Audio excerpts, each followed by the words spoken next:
Definitely Anguilla for summer, that's for sure, guys. And it's carnival time around here. We're getting ready for Summer Festival 52. It's now time. It's now time for the Klass newscast for this morning. I'm DJ Hammer, and I am your presenter. First, a look at the main points of the news. From the local scene, the Anguilla government has announced that they have approved a 3-month extension of its electricity fuel surcharge intervention to help protect consumers from elevated global fuel prices. And from the region here this morning, Antigua and Barbuda Prime Minister Gaston Brown has reiterated his call for the establishment of an OECS airline as he expressed his frustration of having to wait hours in order to arrive to attend the meetings. And from the sports world, there was no repeat of West Indies' opening match heroics, with a disappointing batting performance paving the way for New Zealand to clinch a 5-wicket victory at the Guyana National Stadium. Providence leveled the 5-match ODI series 1-1 on Monday. This is the Klass FM in the morning, and now the local news in detail.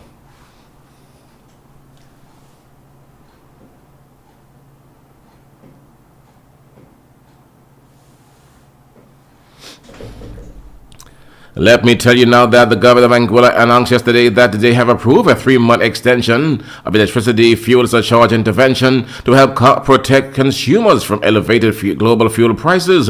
In a media statement yesterday, the Corey Tuts and Hodge administration said the intervention will continue through October 2026, helping to offset higher electricity costs while fuel surcharge rates remain elevated.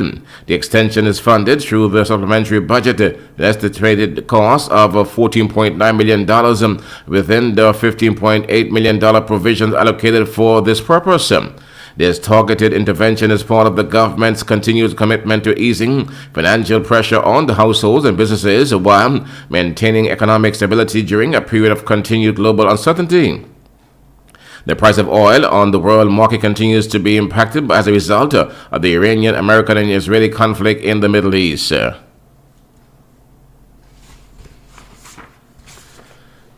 Head of the Anguilla Public Service and Deputy Governor Perrin Bradley says he's hoping that the increase in civil servant salaries under the newly revised salary structure could be paid out by August of this year. However, he admitted that during an interview with Klass FM Radio yesterday that there's a lot of work still to be done before the increase in salaries could be paid out to the civil servants here in Anguilla. I think less than 20 years. Right, we're paying people, and that's a point I keep making over and over again. We're paying people in 2026 2008 wages. That's the first thing. And the second thing is, this was not simply about kind of just giving people an increase. It was an entire review of our compensation structure. I think we had to correct certain anomalies that were existing under current setup. We had to, create some career pathways and address salary compression that would have gone on for the last couple of years. At the end of the day, we want to make sure that government can recruit and retain talented persons and at the same time deliver a quality public service, which is why we engaged PwC to undertake this independent review. They looked at every established post in the public service. That was almost 1,000 established posts that we have. So again, and this was not about looking at the persons in the post, this was looking at the job description and looking at the jobs and benchmarking them across sectors, countries, and so forth. So I think it's important for us to get that. Now, one of the things that has emerged is that this perception, folks at the top were getting too much, and those at the quote-unquote bottom didn't get enough. I think that's quite unfortunate because what we would have seen is that persons would have cherry-picked certain salaries and try to use an example. Now, when you look at the actual data, we're talking about 1,300 something public service. When you throw in the statutory bodies, that's another 300. So we're talking about 1,600 persons in general. Now, for the reform of that magnitude, you can't just simply cherry pick one or two positions to kind of make a point. You got to look at all of the occupations across the public service. Now, we've had some persons who've seen some significant increases because they would have been way below the market rate for many, many years. When you look at our firefighters who would have received a substantial increase, people in the post office, our senior clerical officers, people in the health sector especially. So that was just an example. Some of those persons received some substantial increases, sometimes some of them on the magnitude of up to 40%, because they were so far behind what the market was saying they should have been. So it's not just, so if you look across the public service, certain posts saw some substantive increases. Yeah, so it wasn't just concentrated at the top. So that, again, that was a very unfortunate narrative. And when you look at these people, they're not senior executive. These are persons who are rank and file officers who keep the public service. They're the backbone of the public service. They're the ones answering the phone. They're protecting our borders. They're responding to emergencies. They're caring for our parents and what's not. So these are not people who, as the narrative would put it, are at the top. These are persons who are, like I said, rank and file officers who would have received significant increases. Now, one of the main stats I'd like to point out is that 2/3 of all officers receiving those significant increases were grade 3, right? While no officer in the senior ranks received anything above 50%. So this whole idea that the top got too much, the bottom didn't get enough is simply not true. It's not true? That's simply not true. If you look across the public service, and I picked some examples of those who receive significant increases and so forth: nurses, aides, teaching assistants, cashiers, maintenance officers and so forth, people who cook in a hospital, library attendants. These persons have significant increases. Again, I don't want to go through the whole thing, but just to give you an example of some of those positions that receive substantive increases.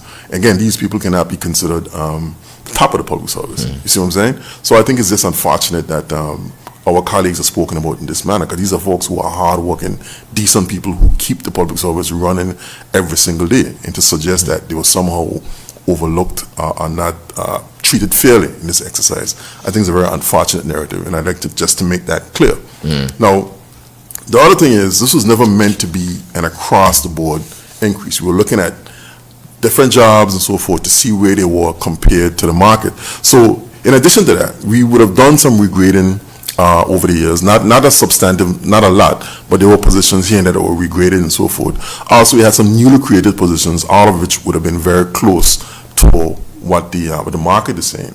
So those would have seen not like a modest increase, but that's because they were already pretty close to the market. So I think that's where we are right now in terms of what we're doing. Now, in terms of the pause, right, we have listened, right?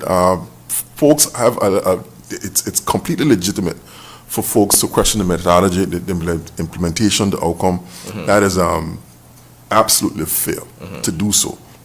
So we have received some appeals. We're carefully going through those. We have already identified some that had, again, legitimate concerns. Again, when you undertake an exercise this big, you're bound to have legitimate issues. So we're sifting through those as we speak. So this was not totally unexpected, but when you look at a review of this size, it's not simply looking at those, because what you determine on one grievance or one appeal may have implications for a wider subset. So it's not simply just cherry picking those and looking at them. So I think the important thing for us is that we have a structured process of reviewing these appeals.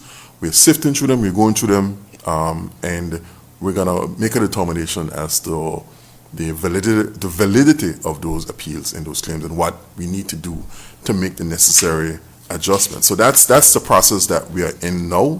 And once that's complete, then we have to cost the outcome of that, because again, if we have to make certain changes, that may have implications for the cost of this exercise. So what happens now is that we're considering various options and what's not in terms of how we move forward. One of the concerns that came up was having a minimum increase, right, in terms of folks who would not have received what one would consider a significant increase, at least say at the top. Right, at the right, top. right. To say at a minimum, everybody would get a minimum, a particular increase. Again, those are just things we're having discussions about. They're not set in stone. Again, they have to be costed. So I'm just saying that as far as listening, hearing the concerns, and considering options as to how they can be addressed, those are some of the conversations we're having now. But at the end of the day, this has to be affordable, right? And we have to make sure that it is costed properly. When do you propose to complete this exercise? Because the public servants, they're asking me, when will they get their money? Because well, Hammer, again, this is what I would like to see happen. But again, it still comes down to the complexity of some of these appeals that we're seeing, right? In terms of how we walk through them, the implications for whatever the outcome is. Again, because it may be an individual appeal, but it may have implications for an entire other group of persons. So therefore, we need to be careful as to what determination we make, and we have to cost these things. So ideally, right? Again, I'm not I don't want to sit here and make a commitment, but ideally, and I'm pushing the folks at Public Admin and PwC as hard as I can in terms of trying to wrap this thing up. We'd like to take the rest of the month to get those appeals resolved and sorted out. And our hope is that we can have these salaries paid in August, including the retroactive. Again, that is our ambition, but I don't want to mismanage folks' expectations. That is our intention. That's what we'd like to do. But again, there's work to be done in order for us to achieve that. Anguilla's Deputy Governor and Head of the Anguilla Public Service, Mr. Perrin Bradley, speaking to Klass FM Radio during a special exclusive interview with Klass FM Radio yesterday morning. There has been a steady increase in the number of non-communicable diseases on the island, including heart attacks and strokes. Responding to questions from elected member for Road North, Merrick Richardson, during yesterday's sitting of the House of Assembly, relative to the numbers during the period 2016 to 2025, Health Minister Cardigan Connor reported that for the entire period, there were 168 cancers, 83 heart attacks, and 255 strokes. We'll now hear that exchange between member Merrick Richardson and Health Minister Cardigan Connor during yesterday's sitting of the National Assembly.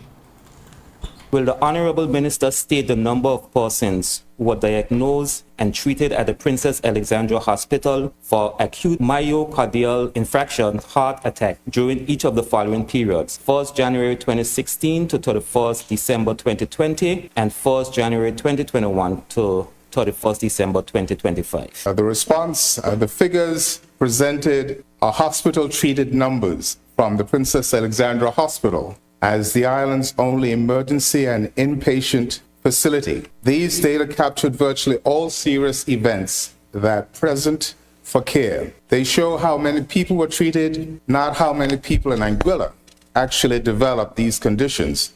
Hospital data therefore describe utilization, not population incidence or prevalence. Table 1, persons treated at the Princess Alexandra Hospital for the specific conditions 2016 to 2025. Year 2016, 20 cancer, 4 heart attacks, 10 PE, DVT, other 10, and stroke 18. 2017, 13 cancer, 1 heart attack, 7 PE, DVT or other, and 21 stroke. 2018, 16 cancer, 7 heart attack, 2 PE, DVT or other, and stroke 18. 2019, 12 cancer, 7 heart attack, 9 PE, DVT or other, and stroke 23.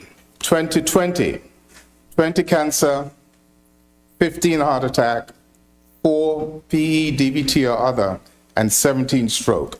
2021, 14 cancer, 6 heart attack, 10 DVT, PE and other, and stroke 24. 2022, 13 cancer, 5 heart attack, 8 PE, DVT or other, and stroke 34. 2023, 15 cancer, 8 heart attack, 15 PE, DVT or other, and 34 stroke. 2024, 25 cancer, 20 heart attack, 8 PE, DVT or other, and 31 stroke. 2025, 20 cancer, 10 heart attack, 17 PE, DVT or other, and 35 stroke. The total amount in that period of time, 168 cancer, 83 heart attack, 90 PE, DVT or other, and 255 stroke.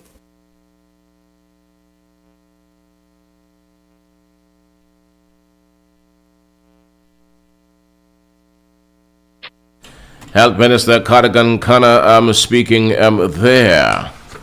Premier Minister of Finance Cora Richardson Hard says the government is committed to purchasing a commercial building in England. Responding to questions raised by elected representative for Road North, Merrick Richardson, on the subject yesterday in the Anguilla House of Assembly, the Anguillan leader said it is important that Anguilla secure a permanent, fit-for-purpose asset in one of the world's most important diplomatic and commercial centers. Honorable Premier informed this Honorable House whether a site has been identified for the proposed purchase of property in the United Kingdom, and if so, provide its location and address. Thank you. There has been considerable commentary about the government's consideration of property in the United Kingdom. That scrutiny is welcomed. Public funds must always be subject to careful examination, but responsible government requires us to look beyond the immediate price of an investment and consider the lasting value it can create for the people of Anguilla. Mr. Speaker, this proposal is not about prestige, nor is it about acquiring property for its own sake. It is about whether Anguilla can secure a permanent, fit-for-purpose asset in one of the world's most important diplomatic and commercial centers.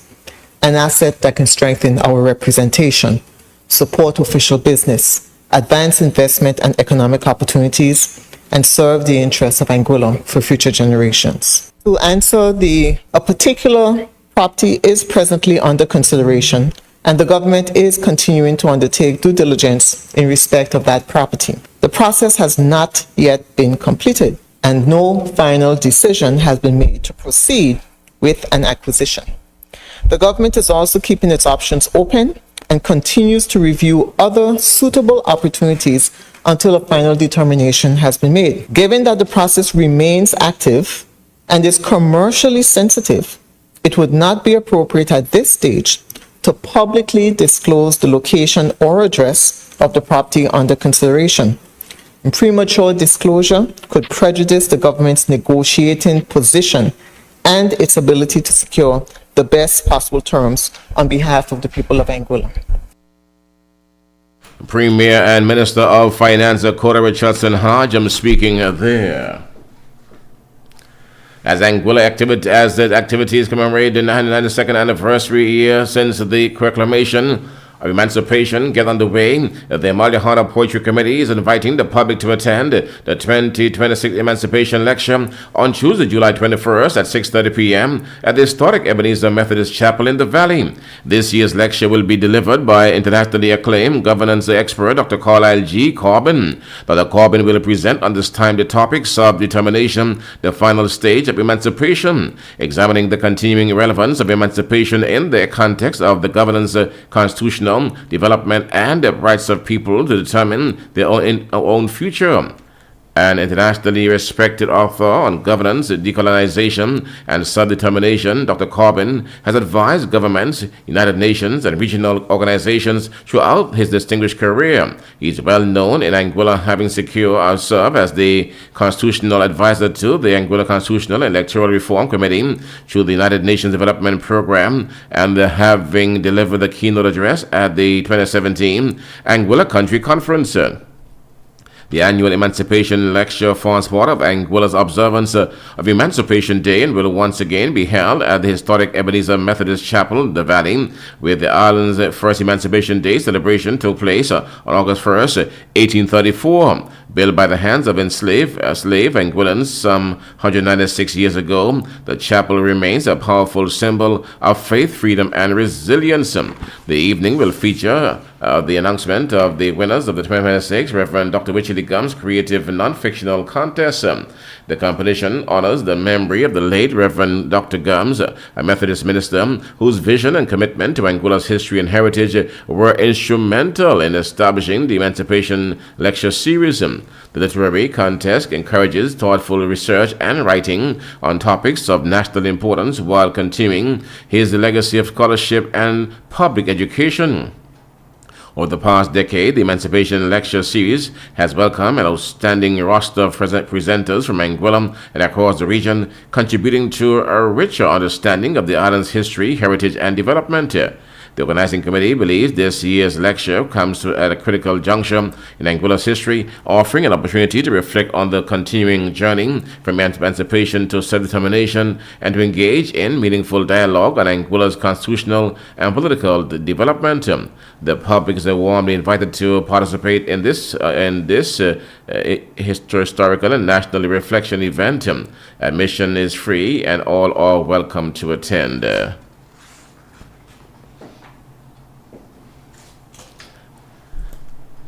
Caribbean International Soca saw Nadia Batson will headline this year's Caribbean Beach Party here in Anguilla, slated for Santa Ground on Monday, August 3rd, 2026, August Monday. Summer Festival Chairman, Mr. Fitzroy Brigid Tomlinson, and Marketing Head, Mr. O'Leary Richardson, provided a comprehensive August Monday update to Klass FM Radio News on Monday night. Nadia Batson will be performer out of Trinidad. GBM Neutron, also Trinidad act. Freetone Collective, also Trinidad act. We have WCK from Everybody's Doing the Bouillon. They would be one of the original Bouillon bands. WCK. Then we're gonna also have T-Vice, which is a French French compo band, and we're gonna have Grandmasters out of St. Kitts. Yeah, just WCK, Freetone, DJ Avalanche. They have that's our overseas acts. Yeah. Locally we have PVI, HD, Synergy, and Veer Music. Then we have DJ Tights, DJ Sugar, and DJ Styles as our local. And hosted by Jam. And hosted by DJ Jam. And what's going to happen in Santa Ground right now is what we did last year was we had our DJ stage set up by the Little Lounge area, and we're going to look to do that again.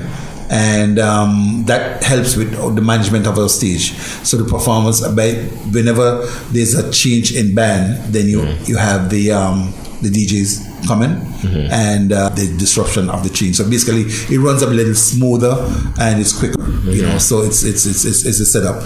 And right now we're working with. At the Little Lounge area, it be Deal Carter. I don't know. It's from Tasters. Yes.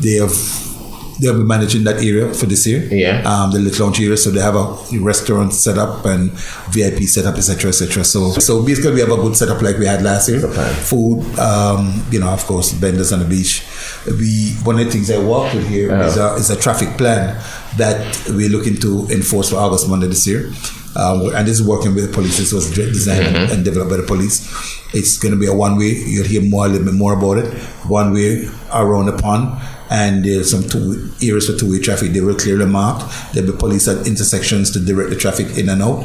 We have some parking. We hopefully using the ball field for parking. Some additional parking spaces will be cleaned out, and we're working on another parking area on the top of the hill. We're looking to get that cleared out as well. We have a shuttle system that will be going in up the hill, down the hill, down the hill, and from the valley to Sandy Ground, and from South Hill Ballfield to Sandy Ground. So basically, we kind of put in a full traffic plan to deal with some of the traffic. I mean, there are a lot more vehicles on the road right now, so we try to just work with all entities. Hopefully, it should be managed much better than we did last week. And I want to commend Inspector Charles and Superintendent Harrigan. The police has been so far extremely supportive of what we're doing, and I think in the past some persons have had their comments about the acts and what the support. The police have been supporting it whatever we want them to, and it's a good thing. I mean, when we speak about parade, the police have also allowed us to come down the strip, which has always been a complaint. They have allowed the steel band to come inside the village, that sort of thing. So they're working with us to try to get back to some level of normalcy, as long as everybody abide by the rules and the laws of what is being established. Summer Festival Chairman, Mr. Fitzroy Brigid Tomlinson, and Marketing Head for Summer Festival, Mr. O'Leary Richardson, speaking to Klass FM. The Nadia Batson will be headlining this year's August Monday Beach Party at Sandy Ground. Bring it back with Jesus. Oh Lord, there's only one I love. I would never be so self. And continuing here with our Klass Newscast here now for this morning. The Department of Youth and Culture is inviting nominations for its 10th biannual National Youth Awards for Excellence, being held under the theme Youth Rising, Honoring Today and Transforming Tomorrow. Speaking during yesterday's official launch ceremony at the Ministry of Finance Conference Room, Chair of the National Youth Awards Committee for Excellence, Mr. Vondi Harris, said the Department of Youth and Culture and the committee, they're looking for young persons between the ages of 13 to 35 years of age of youth-based organizations who exemplify government's aspirations for youth development in areas such as governance, leadership, youth development, empowerment, youth innovation, volunteerism, tourism, youth entrepreneurship, and excellence in academia, sports, culture, and arts. There are 5 main goals. They are to celebrate exemplary behavior and to support, encourage, and motivate, acknowledging the highlights and acknowledgement and highlights the achievements of young people in Anguilla, while at the same time encouraging young people to be positive role models, ambassadors, and mentors of their communities, and to foster a spirit of volunteerism and public service among our youth. The nominated persons must be engaged in the public service for more than 12 months, either in a professional or volunteer capacity, and must be between the ages of 13 and 35 at the time of nomination. Individuals must be resident of Anguilla for a minimum of 5 years. Individuals cannot nominate yourselves or themselves. Organizations should be in existence for a period of no less than 5 years. Should give permission for your names to be afforded as well. And the winners must also agree to participate in publicity activities organized by the Department of Youth and Culture for a period not exceeding 1 year following the official ceremony.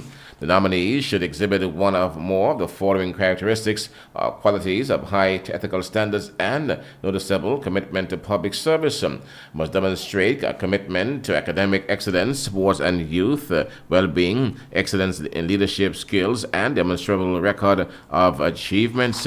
And the persons will be awarded in the areas of participation in governance, youth empowerment, education, arts and culture, environmental protection, leadership and entrepreneurship, and youth employment, creativity, innovation, science and technology, committed to service initiatives, health and well-being, peaceful coexistence, peace-building journalism, media, public, and in fact raising nation building, agriculture and fishing and tourism. Please send your nomination forms to the Department of Youth and Culture or secure the Google form that's available on the Department of social media pages and submit before the deadline date of the 4th September 2026. With that item, we've come to the end. We've come to the end here of our news, our local news this morning here on Klass FM. We are now at 2 minutes after 9. That's our time this morning. And time check brought to you by Leon's at Meads Bay.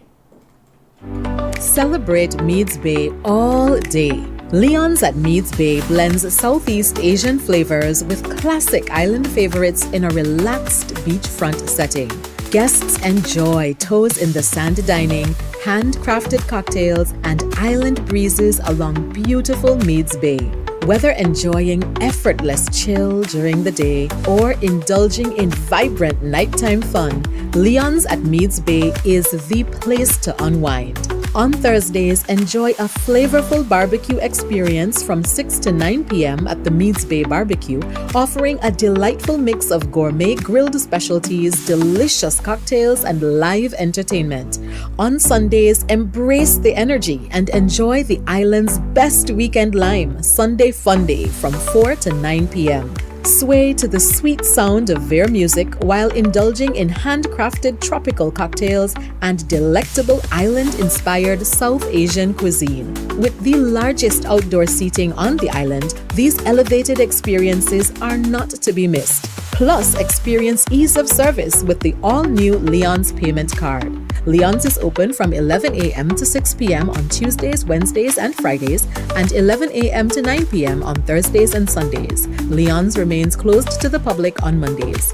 For more information, call 1-264-497-6111 or email concierge@maliuhana.com or visit www.maliuhana.com.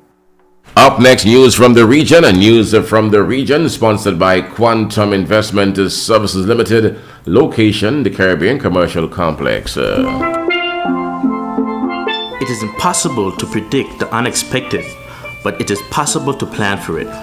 By having insurance or financial security, you can lessen the burden to you, your family, or your loved ones in the event the unexpected happens.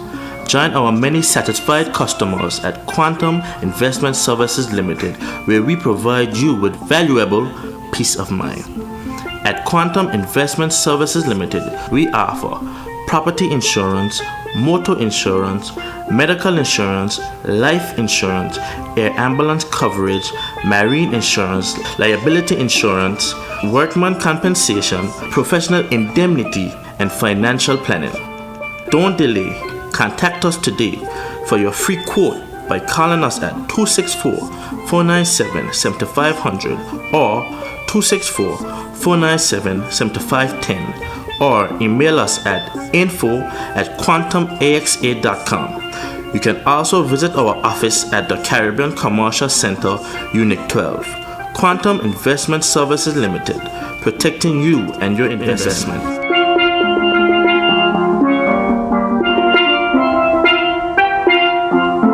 And now the regional news in detail. Antigua and Barbuda's Prime Minister Gaston Brown has reiterated a call for the establishment of an organization of Eastern Caribbean States Airline as he expressed his frustration of having to wait hours in order to arrive in Dominica to attend Eastern Caribbean Central Bank meeting. The need for OECS Airline is even more approached now today, recognizing the frustration of perpetual flight delays and cancellations among existing carriers. Brown told a ceremony to mark the change of the chairmanship of the Eastern Caribbean Central Bank Monetary Council held in Dominica on Thursday night. The OECS groups the islands of Antigua and Barbuda, Dominica, Grenada, also St. Lucia, St. Vincent and Grenadines, St. Kitts and Nevis, Montserrat, the BVI, and Anguilla. Brown said that existing airlines operating in the region leave regional travelers stranded on a daily basis, recounting the problems he faced when traveling to St. Lucia to attend the just concluded 51st meeting of the CARICOM Summit.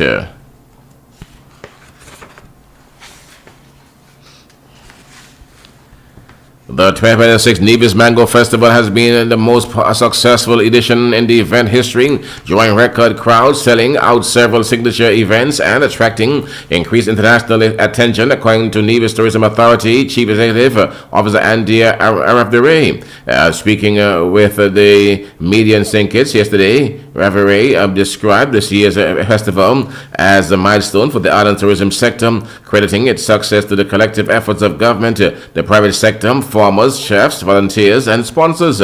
I would describe Mango Fest as transformational, she said. This year's festival demonstrated what is possible when government, the private sector, or farming community, chefs, volunteers, sponsors, and the people of Nevis come together behind a shared vision. The preliminary figures indicate that the festival flagship for the Love of Mangoes event attracted approximately 5,200 patrons, up from 4,100 the previous year.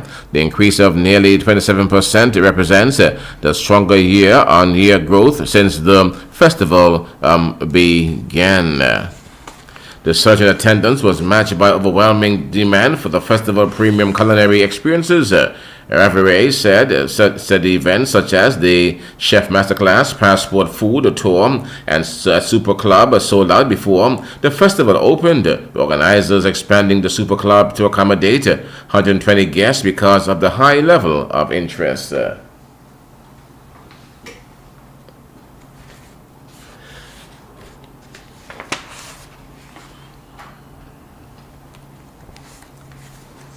Two-time Calypso monarch Linda MacArthur Sandy Lewis, better known as Calypso Rose, was honored in New York City as the Caribbean Cultural Center African Diaspora Institute celebrated his 50th anniversary on Saturday. Rose was recognized during the organization's Afri Carnival event at Jose Robinson Plaza at the Lincoln Center, where she joined Soca star Marshall Montana in celebrating decades of contributions to Caribbean culture and music. The event marked Rose's third appearance at the CCACD New York Carnival celebration, following appearances in 1984, 1994, and the veteran Calypsonian was celebrated for her long-standing relationship with the organization and her role in carrying Trinidad and Tobago musical tradition to international audiences. Afri Carnival, held as part of the Lincoln Center Summit for Summer for the City Series, highlighted carnival traditions from Trinidad and Tobago and Brazil. Brazilian dancer, choreographer, and performer Silvana Magda and a Viva Brazil brand paid tribute to the region's musical connections with a reimagined performance of the 1984 soca classics Tiny Whiny by Byron Lee and the Dragonaires. for the 5th consecutive year. In fact, moving on this morning here, for the 5th consecutive year, Trinidad and Tobago has remained the country with the highest number of appeals before the Privy Council, according to a Supreme Court of the United Kingdom and the Judicial Committee of the Privy Council annual report and accounts 2025-2026. There were 36 cases from TNT, one more than the previous year. The previous reports revealed that there were 14 cases in 2023, 2024, 22, 2023 to 2022, that is, 2023, 39, in 2021 to 2022. However, the United Kingdom highest appellate court has identified several long-term challenges, including financial pressures, public confidence in the court, independence and impartiality, cybersecurity threats, and the declining number of countries using it as their final court of appeal. These findings have reignited debate over whether TNT should continue relying on the London-based court or to make Caribbean Court of Justice its final court of appeal. The debate comes as the role of CCJ continues to receive regional attention after Prime Minister Kamala Persad-Bassessem challenged to the process used to reappoint CARICOM Secretary General Dr. Carla Barnett will now be determined by the CCJ after regional heads of government agreed to seek an advisory opinion from that court.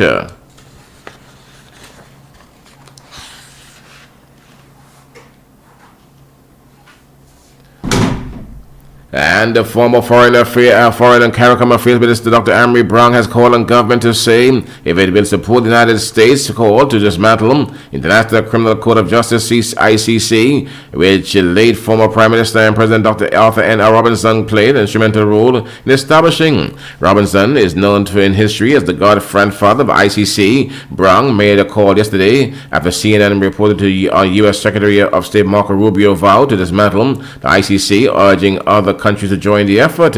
United States issues with the ICC began with President Donald Trump first term when the court was cited as seeking to investigate alleged war crimes committed by U.S. forces in Afghanistan. In Trump's current term, the U.S. has imposed sanctions against ICC officials for their attempts to investigate the U.S. and Israel. Rubio has also rejected allegations that the Trump administration deportations to El Salvador and its deadly boat strikes on alleged narco-terrorists had violated international law, and they rebuffed their call for the ICC to investigate alleged war crimes committed by the U.S. in Iran. The St. Lucian government says it has worked closely with the European Union and the United States to address concerns over its citizenship by investment program, but believes the EU has now shifted its position by seeking the program elimination regardless of the safeguards introduced. Speaking at the news conference Monday, Deputy Prime Minister Dr. Ernest Hilaire, who oversees the country's CBI program, said both Washington and Brussels had initially raised concerns about the potential national security risk associated with the program. They had expressed concerns about the growth of their programs and therefore, they had issued with potential threats to national security through the program, meaning they were individuals who may not have the best interests of those countries at heart, wanting to use those programs as a way of getting entry into their countries. He added that the government was also aware of a broader policy shift within the European Union, noting that the bloc had encouraged member states to move away from direct citizenship by investment programs in favor of residency by base systems, he said. Two Jamaican nationals deported to St. Kitts and Nevis by United States through the TCN agreement has chosen to remain permanently in St. Kitts, according to confirmation from Jamaican Ministry of National Security. Two individuals, along with another from Belize, was sent from the U.S. to St. Kitts and Nevis in May of this year. Their transfer was executed under the controversial Third Country National Agreement, TCN, signed between the U.S. and several Caribbean countries. The regional agreement they are strictly designed for non-violent Caribbean CARICOM nationals without serious criminal histories. Implementation of the U.S. Trump administration TCN agreements has triggered intense public scrutiny and debate across the Caribbean. Regional and local citizens heavily criticized the arrangement, which coincided with the U.S. pause on regular immigration visa processing for 75 countries. Jamaica Minister of National Security, Honorable Dr. Horace Chang, recently defended Jamaica's own pending transit MOU. It was reported that arrangement allows temporary transit for up to 25 people every 2 weeks, solely for English-speaking individuals heading to their final destination. Spain has announced that 60 countries whose citizens can enter the country without a visa, with 9 Caribbean nations making the list. Jamaica, however, was not included. According to Spain, Ministry of Foreign Affairs, citizens of Antigua and Barbuda, Bahamas, Barbados, Dominica, Grenada, St. Kitts and Nevis, St. Lucia, St. Vincent and the Grenadines, and Trinidad and Tobago can travel to Spain visa-free for up to 90 days within any 180-day period. Jamaican passport holders will still need to secure a session visa before traveling to Spain.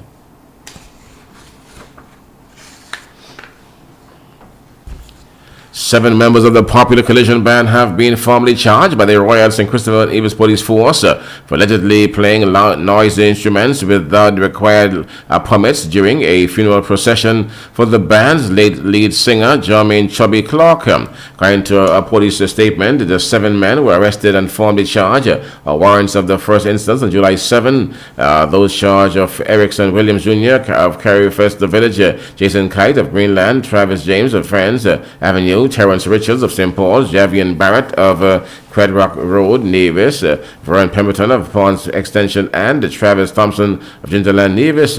Police said the charges stem from an incident on May 20th when the men allegedly played noisy instruments during Clark's funeral procession without first obtaining the required license. The funeral procession, which drew large crowds of mourners, saw members of Collision Band perform live music along public roads as they paid tribute to their late bandmate, a well-known entertainer whose passing was widely mourned by St. Kitts across St. Kitts and Nevis. In a statement, the police force acknowledged that the important role music play in Federation culture, tradition, and expressions of remembrance. That's what they said, but they stressed upholding the law and order of the country.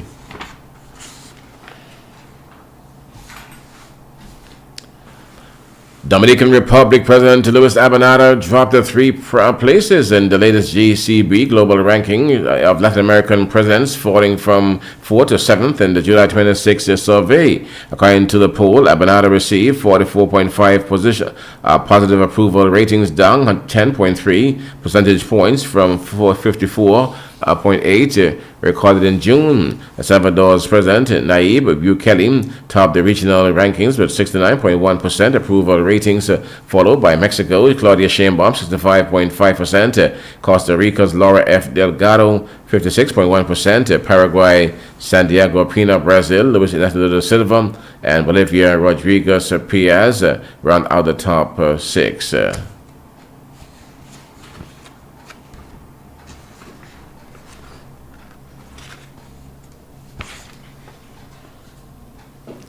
At Tobago, Soca Butterfly has transitioned from the cocoon of life into the spiritual realm. That was how Pastor Neil Pressmal of the Faith Assembly International chose to remember music icon Oscar Benjamin, stage name Oscar B., whose many talents were celebrated at his funeral service. Hundreds of mourners braved the rain to pay their respects to the popular Tobagonian, whose powerful voice was first heard in Signal Hall, but later thrilled audiences around the world. And Oscar B. was the epitome of what it meant to be Tobagonian, with unmatched style and charisma. His rhythm was not manufactured in a studio. It was born in the very pulse of the island, he said. He lived out that Tobagonian warmth. He took that raw island energy across the waters. To Oscar, he said, the pastor said, although Oscar B. performance is now over, he will no longer grace the stage. His legacy lives on through the region. He said the former lead singer of Byron Lee and the Dragonaires was a trendsetter and a pioneer for the culture. And the pastor noted that even though the health complications challenged Oscar B., he never let it dim his light. Oscar B. friends from the Class 985 in Signal Hill were also present and remembered him as a multi-talented playing football at the Sinclair Coaching School, while also being a member of the renowned Signal Hill Choir. The Eastern Caribbean Supreme Court has ruled that the judge who overturned the initial ruling of the COVID-19 vaccine mandate in Senator Grenadines was not a justice of appeal at the time of the February 2025 ruling. In a written judgment, July 7, High Court Judge Ralston L.A. Glasgow squashed the appointment of Eddie Ventrose as an Aleutian-born academic and jurist as a justice of appeal of the ECSA with effect from January 8, 2024. Justice Ventrose wrote the 2-1 majority verdict handed down on February 12 of 2025, overturning the March 2023 decision of then High Court Judge Esco Henry, now an appeal judge, who had declared the mandate unconstitutional and void. Justice of Appeal Paul Webster agreed with Ventrose, while Justice of Appeal Farad Wellbank wrote a dissenting judgment saying he would have dismissed the government appeal. The vaccine mandate case is awaiting a final determination by the London-based Privy Council, SVG highest court. With that, we've come to the end. We've come to the end here of our news from the region. News from the region sponsored by Quantum Investment Services Limited, location the Caribbean Commercial Complex. 22 minutes down 9, and the time check brought to you by Aurora, Anguilla Resort and Golf Club. Now to the sports world. There was no repeat of West Indies' opening match, heroics on Monday, with disappointing batting performance paving the way for New Zealand to clinch a 5-wicket victory at the Guyana National Stadium, Providence, to level the match at the 5-match ODI series of 1-1. Home side suffered a familiar batting collapse, troubling tumbling to 138 all out following a clinical New Zealand bowling effort led by left-arm orthodox spinner Jaden Lennox, who claimed his maiden 5-wicket haul, finishing with 5 for 19 of 8 overs. From there, the Black Caps eased their way to the target, reaching 141 for 5 and 32.4 overs to seal the win. India's captain Shubman Gill majestic 80 propelled India to a series-opening 6-wicket victory over England, as Baston, England could not recover from a disastrous 4 overs that left them 85 for 80 for 5 after being 61 for no loss. Shubman Gill made an imperious 80 of 75 balls before retiring injured to propel India to a 6-wicket victory over England in one international series opener at Edgbaston as well.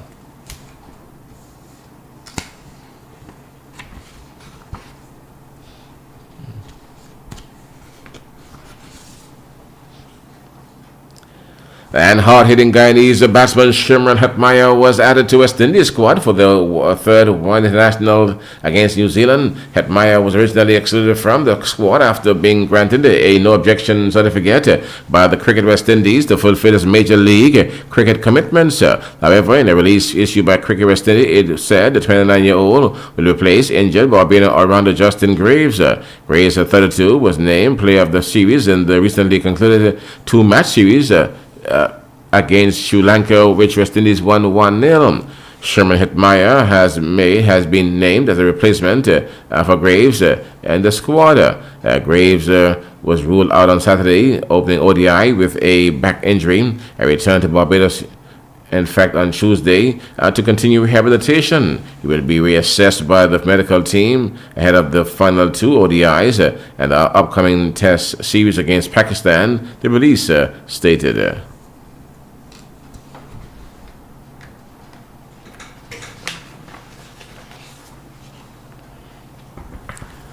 In a historic first for the Confederation and CONCACAF match, officials have been appointed to both FIFA World Cup 2026 semifinals, and the Salvadorian referee Ivan Barton, American Ishmael Al-Faith, set to take charge of the high-stakes clashes. Barton will officiate the summer semifinals between France and Spain, and in fact he would have done that yesterday, while Al-Faith has been assigned the England-Argentina showdown at the Atlanta Stadium today, Wednesday, July 15. Both appointments mark the 4th match of the tournament for each referee. 35-year-old Barton will achieve 2 significant personal milestones. He becomes the first Central American referee to officiate in the World Cup semifinals and the youngest CONCACAF referee ever appointed to a semifinals at 35 years, 5 months, and 17 days old.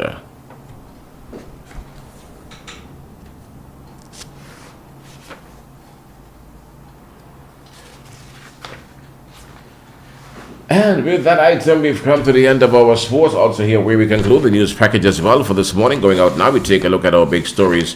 And from the local scene here this morning, I will tell you now that the Governor of Anguilla has announced that they will, they have approved a 3-month extension of electricity fuel surcharge intervention to help protect consumers from elevated global prices. In a media statement yesterday, the Justin Hodge-led administration said that the intervention will continue through October 2026, helping to offset high electricity costs while fuel surcharge rates remain elevated.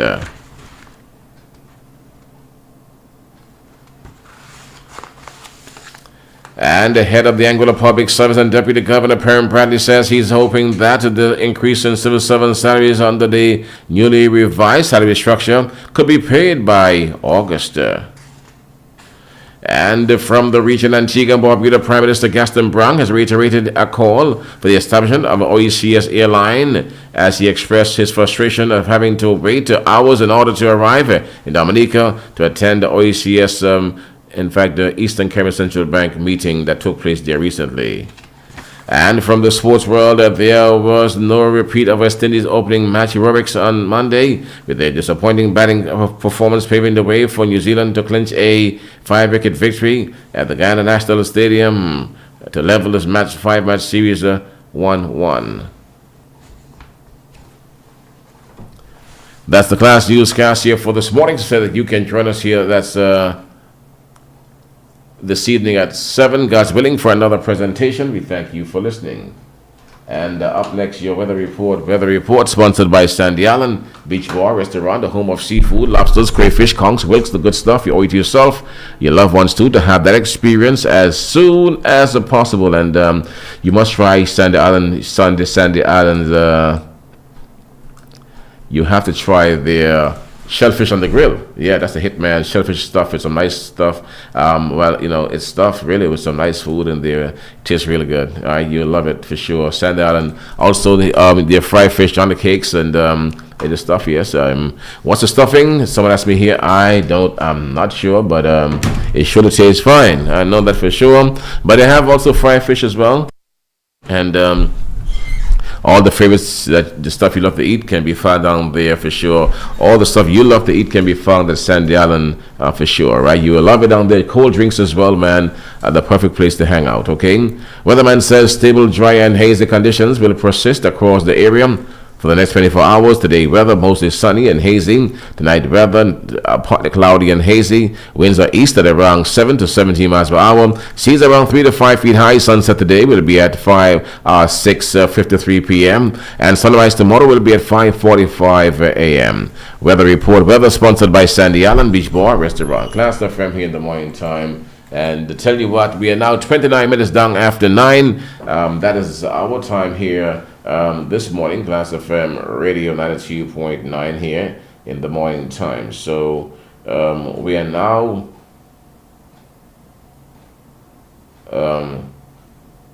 going to pause now for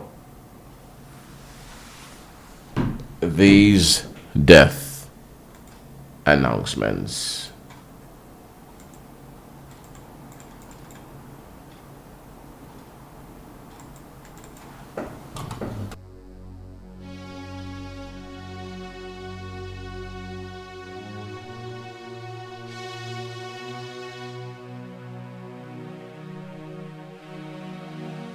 With deep sorrow and heartfelt reverence, we announce the peaceful passing of our beloved father, grandfather, and great-grandfather, Charles Louv Gums, aged 94, of Blowing Point, Anguilla, on June 9th, 2026, at the Princess Alexandra Hospital. Left to mourn are his children, Victor Gums, Claudette Thomas, Ethelyn Nisbet, Gertrude Saunders, Alfonso Gums, Gladys Gums, and Curtis Gums. Grandchildren, Anuska Callwood, Kwesai Gums, Kendra Roach, Kenza Gums, Shamika Thomas, Raheem Bartley, Petrona Wilson White, Victorine Brooks, Simone Liburd, Teju Ojeda, Camilla Richardson, Tejan Gums, Shaquem and Rashad Saunders, Jawan and Destiny Gums, Akeem and Corey Franklin, Adisha Gums, Kefi Gums, Janelle Jariba and Dejan Nisbet. Great-grandchildren, Keandre Castro, Caden Callwood, Denari Wilson Blois, DeAndre Henderson, Taya and Camden Ojeda, Ashania and Darian Franklin, Janae Demens, LaShawn Brooks, Kai and Kiera Richardson, Rhea Ray Gums and Keandre Lieberd, Keon and Caden Brown Connors, Kiara Gums, Harper and Matthew Franklin, Ramani Bartley, Davion Duggins, Juniqua Francis, Janicia, Janasia and Junique Stout, Jemiah and Jamarcus Peters, Timaya, Timia, and Tamaya Nisbet. Son-in-law, James Nisbet. Daughter-in-law, Desiree Gums. Granddaughter-in-law, Wanda Gums. Grandsons-in-law, Kwame Callwood, Aaron Roach, Louis Ojeda, and Kadim Lieberd. Brothers-in-law, James and wife Sheila Richardson, Charles and wife Eileen Richardson. Many nieces and nephews of his deceased brothers and sisters, to include Zilpha Rumney and family, Adela Thomas, Cecilia Walters, and Sonia Nini Gums, Calvin Fleming and family, Edwin Gums, and Calvin Gums. Great nieces and nephews too numerous to mention. Special cousins Diane Davis, George I. Davis Davis, Trevor Rasbucket Davis, and Gwen Heiliger. Special friends Mrs. Ethelene Taylor and family, Mrs. Octavia Lake and family, Pastor Winston Ryan, Violet Brooks, Jacqueline Lake, and Muriel Lake. Caretakers Marilyn Durant, Iselda Apple Harrison, Inca James, Hyacinth Morgan, and Julia Williams. Extended relatives and friends Amy Connor and family, Kathleen Nene Richardson and family, Earl Connor and family, family of the late Hubert Connor, Aveline Davis and Dora Rumney, children of the late Sylvanus Davis and the late Obed Ebel Gums, Omand Connor and family, Patrick McCoo, Michelle Frederick, Lawrence Tates Rumney and family, Alice Hall and family, Irma Hodge, the children of the late Raymond Connor, Reverend Doriel Connor and family, Olga Rumney, Amethyst Saunders, Mervyn Saunders and family, Rosalind Seabrooks, Beatrice Hennis, Herbert Gabe Richardson and family, Fiona Richardson, Dolores Richardson Calmira and family, pastor and members of the Awakening Ministries, and many other relatives and friends in Anguilla, the Virgin Islands, St. Martin, the USA, England, and the communities of South Hill and Blowing Point, too numerous to mention.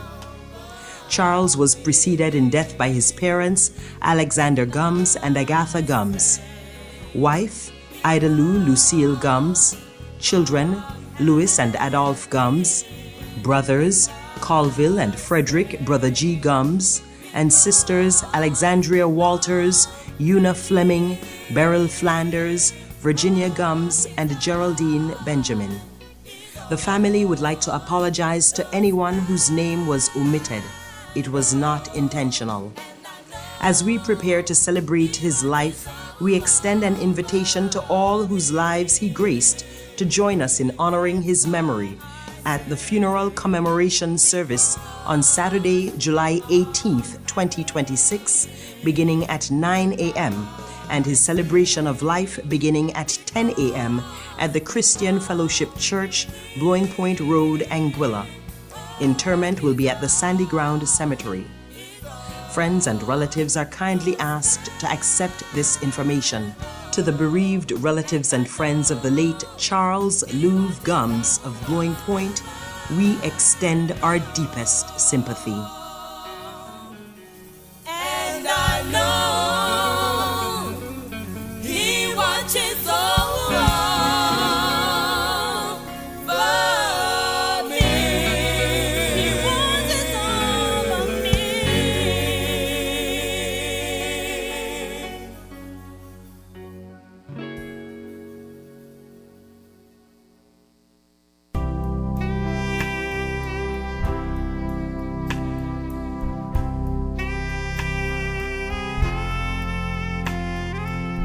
We regret to announce the death of Regna Rosalia Gums, who passed away on June 24, 2026 in St. Thomas, USVI. She leaves to mourn her daughter, Monica Gums, sons Cleophas, James, Roy, Roosevelt, and Dr. Leslie Gums. Sisters Ann Gums, Daisy Jacobs, Marjorie Richardson, and Yvette Jepson. Brothers William, Shepard, and Toby Gums. Sisters-in-law Adelina, Harriet, and Veronica Gums. Trecelia Richardson and Adora Thomas. Brothers-in-law Calvin and Stanley Gums. Daughters-in-law Patricia, Sharon, and Shakila Gums.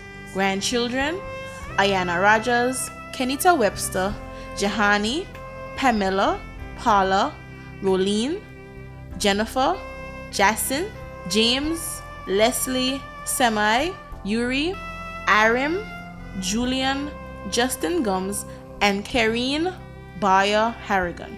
Nieces Anne Shireen Gums, Apra Jacobs, Jillian Artson, Joyce Keene, Marcia Ripley, Sonia Martin. Nephews Anthony Smith, Jay Jacobs, John, and Terrence Gums.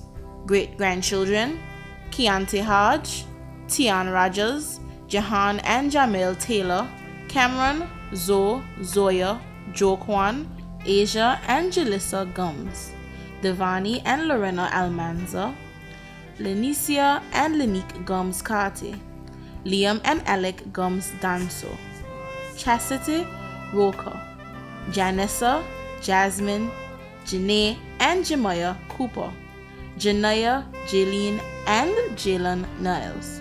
Other relatives and friends: Cecilia Bispam, Bishop Ambrose Gums, Sandra Liddy Gums, Lorraine and Hansel Hodge, Gretel and Wilmoth Hennis, Linda Hodge, Marita Smith, Janice Smith, Terry Tadman, Carol Carlwood, Nicole Friday, Kelia George, Sherna and Shauna Spencer, Alicia Gums, Kelicia Ruwan, Jamia Ashby, Jose Kian,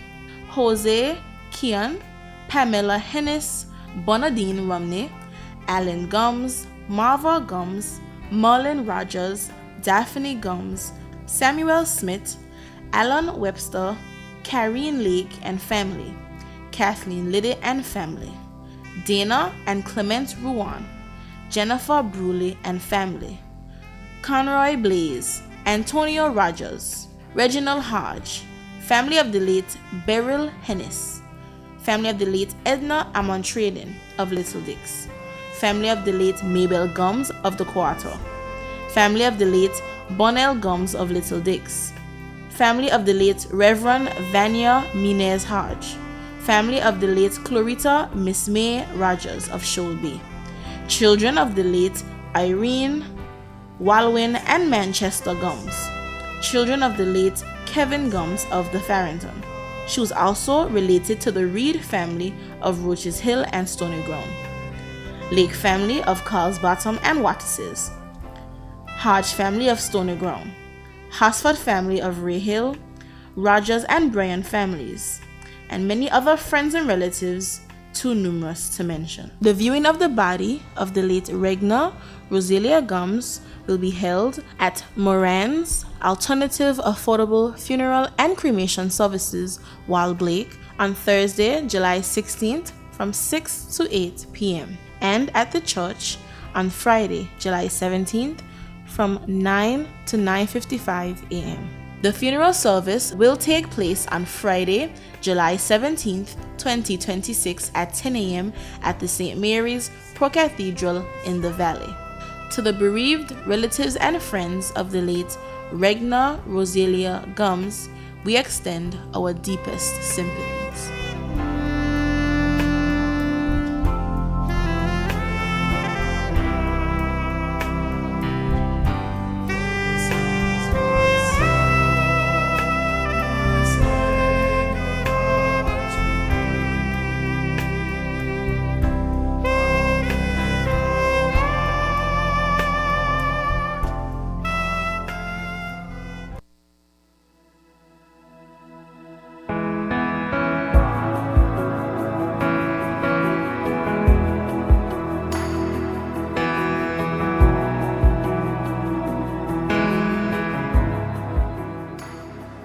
It is with profound sadness that we announce the passing of Devon Curtis Daniels, affectionately known as Beggar, who departed this life on Sunday, 7 June 2026. He was preceded in death by his father, Oliver E. Connor, his brother, Nigel Daniel, and his nephew, Shikari Bryan. Left to cherish his memories are his wife, Mayanika Daniels, mother, Elvira Connor, children, Devante, Monicia, and Dion Daniels, grandchildren, Ilani Daniels and Ari Connor, special children, Sasha Rogers, Sakara Richardson, Jovan Papai Delaney, sisters, Carmen Daniel, Marvis Daniel Bryan, and Carolyn Daniel, brothers, Hilary Daniel and Kurt Paul, special brother, Sheldon Big Wheel Connor, special sisters, Shona Connor Warner, Shanika Brown, Shanella Brown Richardson, Jasmine Richardson, Trisha Richardson, and Denise Stanley. Mother-in-law, Monica Richardson. Father-in-law, Robinson Whitty Richardson. Sisters-in-law, Sephra Paul and Sinead Marcella Richardson. Brothers-in-law, Shefton Bryan, Hendrick Richardson, and Siobhan Richardson. Nieces and nephews, Devani and Deja Richardson, Shellyanne and Shamari Bryan, Kareem Daniel, Kariko Carrington, Kurtisha, Kurt Jr., Corvin, Kurt Disha, Kurt Jai, and Kurt Decia Paul. Great niece, Symphony Hodge. Great nephew, Koshan Gums. Uncles, Albert Daniel, Edison Richardson, Art Neil, Aurelia O'Reil, and Peterson Connor, William, Terence and Egbert Degu, Clayden and Obin Urban Connor, deceased. Aunts, Kathleen Hughes, Maureen Rogers, Oni, Lita, Gwen, Alvin, Romeli, Rosabelle, Jacqueline and Lucinda Dagu, Zenda Dagu Romney, and Hyacinth Nicholas, Eva and Rubina Dagu, deceased. Uncles-in-law, Clevet Rogers and Dolphus Romney. Aunts-in-law, Veronica Vai and Judica Connor. Jacqueline Susie Dagu. Cousins, too numerous to mention, including Julian, Julius, Julene, Geneva, Justin, Jordale Hughes, Charlene Connor, Kedel Hodge, and Richelle Carty. Godparents, Danny Richardson, Isilma Joseph, Ethelyn Pradell, Maria Baker, Casilda Baptiste. Godchildren, DeAndre Carty, Miltasia Mercer, Quayshawn Richardson, and Raekwon Mardenborough.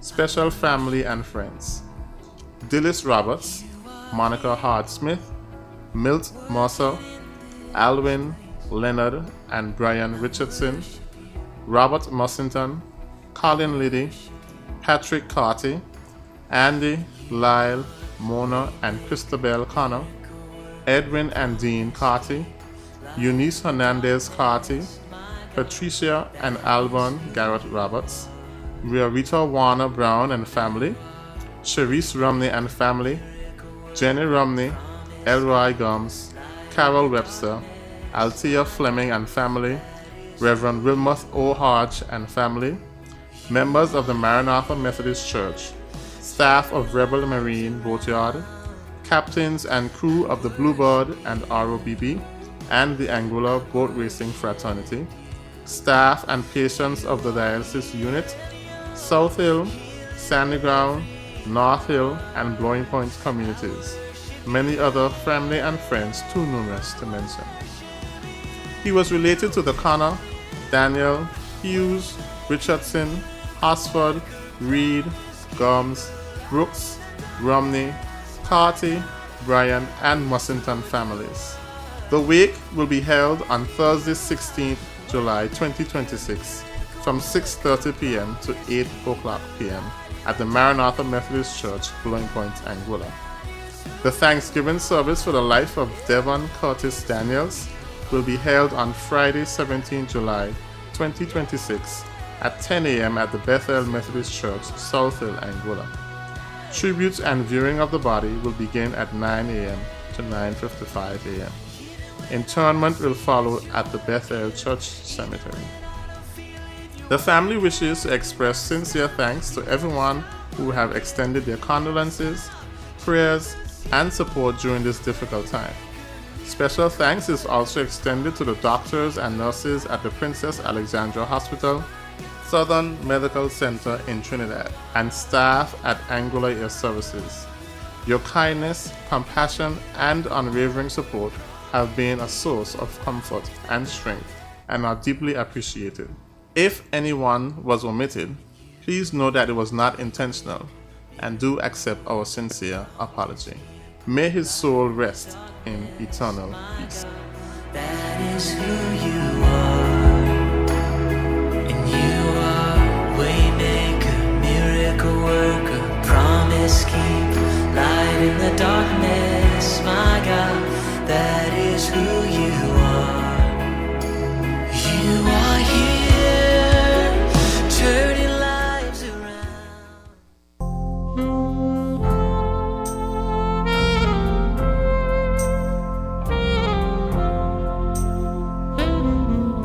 It is with a deep sadness that the family announces the passing of Evelyn Levens Thomas, better known to many as Mama, Evelyn, Tantan, Peanut, and Sugarcake Lady. Evelyn passed away peacefully on July the 3rd, 2026, at her home in Brooklyn, New York. She will be returning to her dear and beloved home of Anguilla for her final resting place.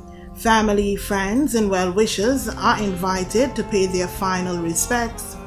The viewing and funeral service arrangements will be announced at a later date. For those wishing to share memories, condolences, or tributes, you are welcome to email them to evelynthomasaxa@gmail.com. The family wishes to thank everyone for their continued love, prayers, and support during this difficult time. May her soul rest in eternal peace.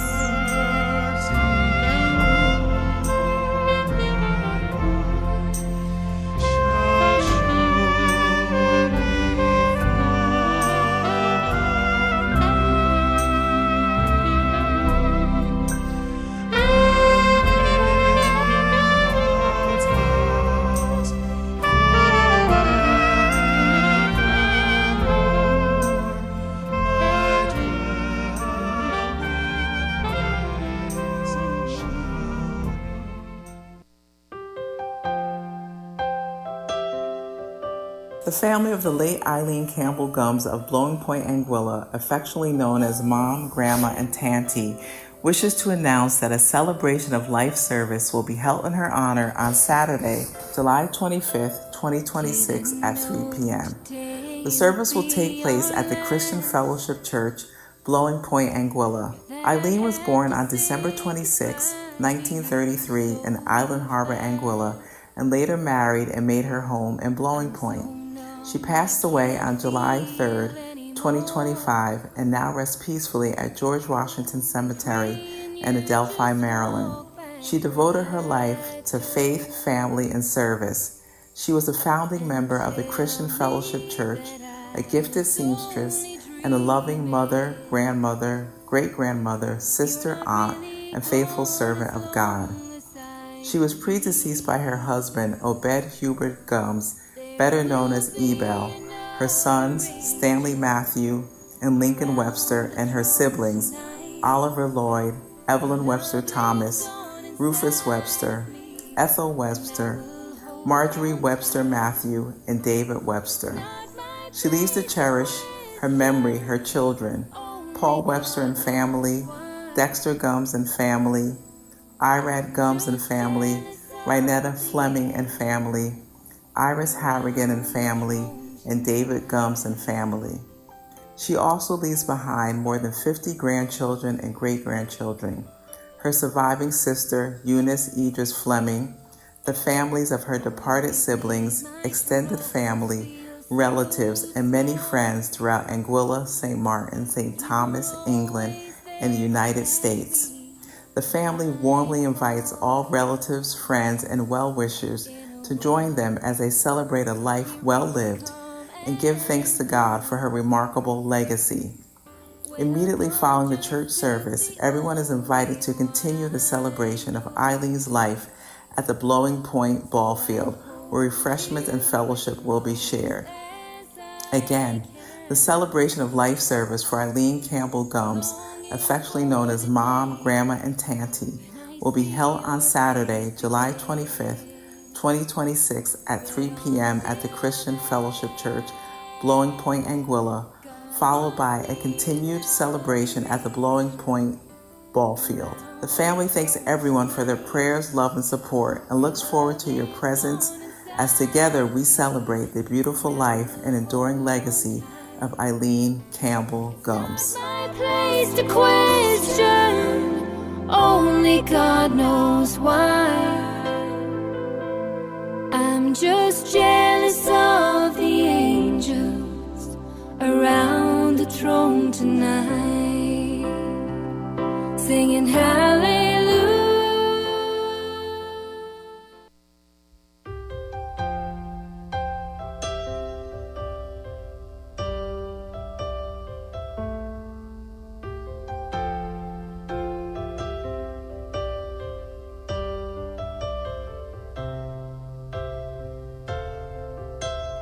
Didn't know today would be our last.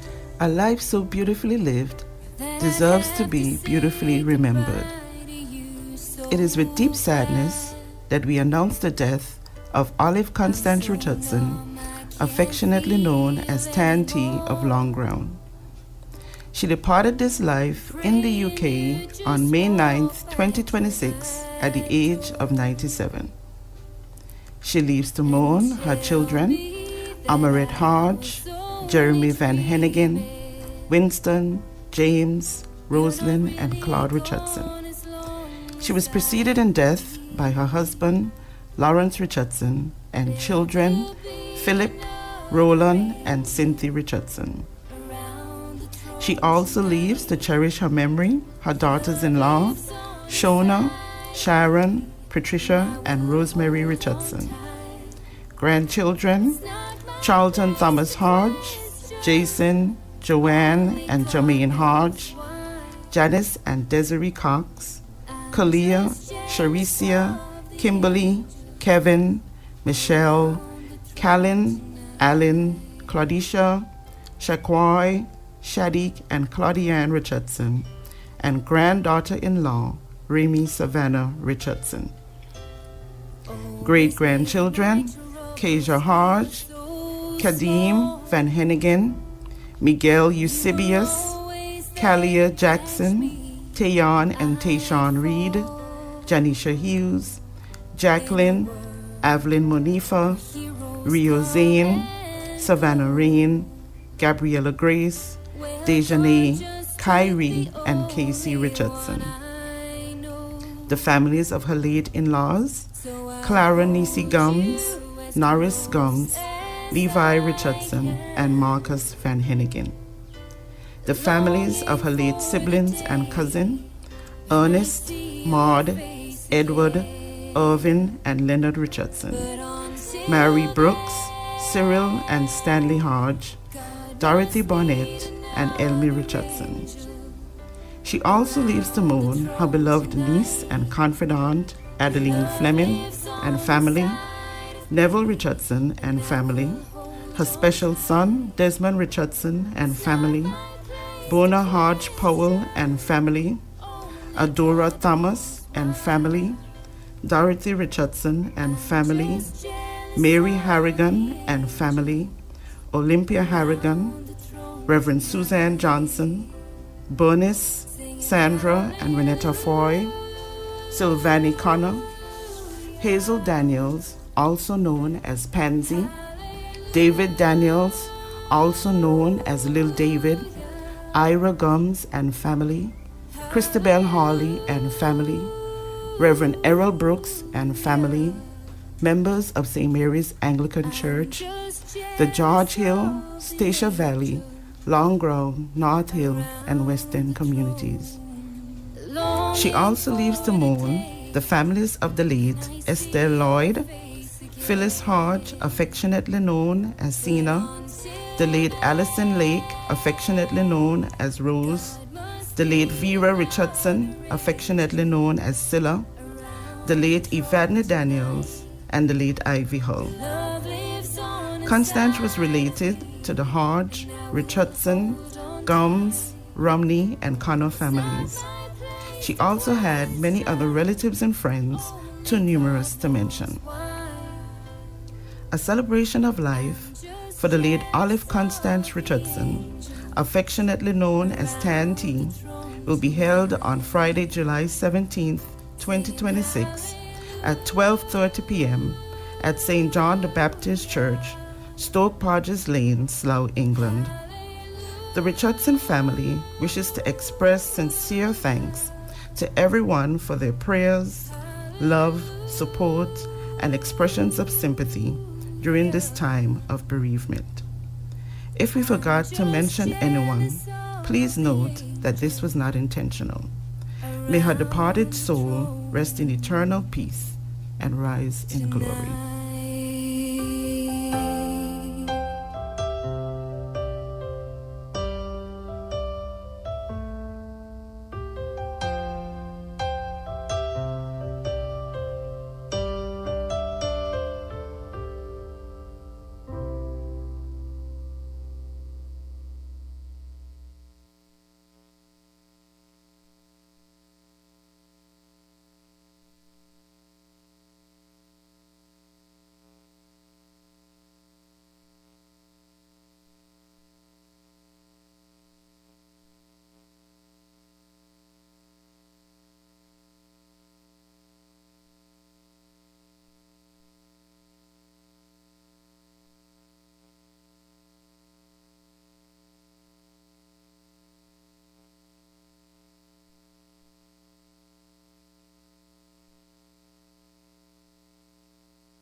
And to all those who mourn at this time, we extend our heartfelt sympathies. Klass FM here in the morning time. We are a minute now before 10. That is our time. We're not going for our Gabs celebration program here for this morning. And to let you know, well, Gabs, this summer season, the summertime is here right now for sure, man. And you're having parties. You'll be at a beach party, you'll be at a home party, house party, corporate parties. You're just partying around the place for sure, man. And you'll need some stuff, merchandise, as the young people will oftentimes say. You will need merch, right, for sure, man. And all the stuff you need for the theme parties, the regular stuff, it can all be found at Gabs. Start by them.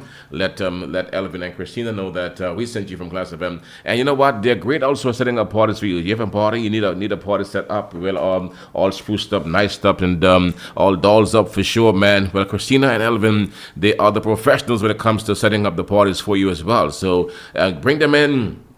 And you can have one of those rich-looking parties because, yeah, man, they have the stuff. They have all the, you know what you need to consult with them. Speak to Elvin and Christina, and they can bring you right up. Yep, man, you can look like a millionaire party. Yeah, you can look like a millionaire in a hurry, all right? So bring the folks in, and they'll take great care of you one time, all right? So right now, folks, we're a minute now after 10. That's our time. We're now getting into our Gabs celebration program here now for this morning. Yeah, that's for real, man. You can have some little money, yes, but when by the time that Elvin and Christina is through with your party setting up, you know, all the hyping and all the bells and whistles, man, you will look like a millionaire. Yeah, for sure. Yeah, man, they have all the stuff you'll need to bring that your party to life in a magical way. Okay, you hold the spot you've got. Here we go. Happy birthday to you. Happy birthday to you. Happy birthday, happy birthday, happy birthday to you.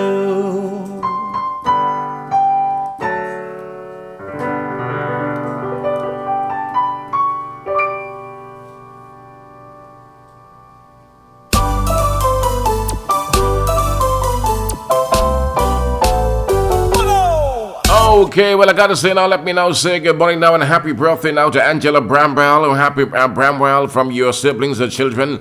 Stacey Ann and Andrew, your grandchildren, the Anguilla Lions Club, and the Princess Alexandra Hospital, the choir, and management staff, clients of the Miriam Gum Senior Citizens Home, and also the facility and Nurse Nanton.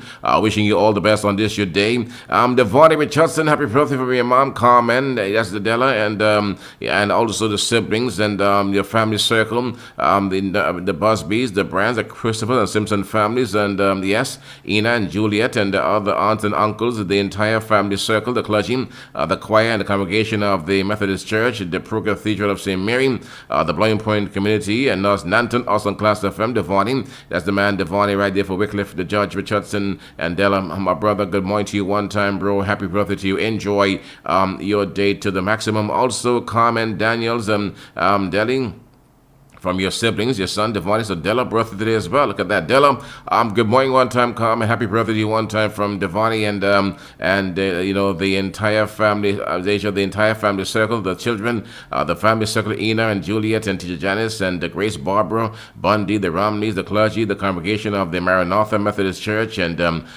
former management staff of NBA Bank and the Blowing Point community in North Nanton, and of course us here on Klass FM. Della, good morning, girl. Hope you have a great one as well. Enjoy your day.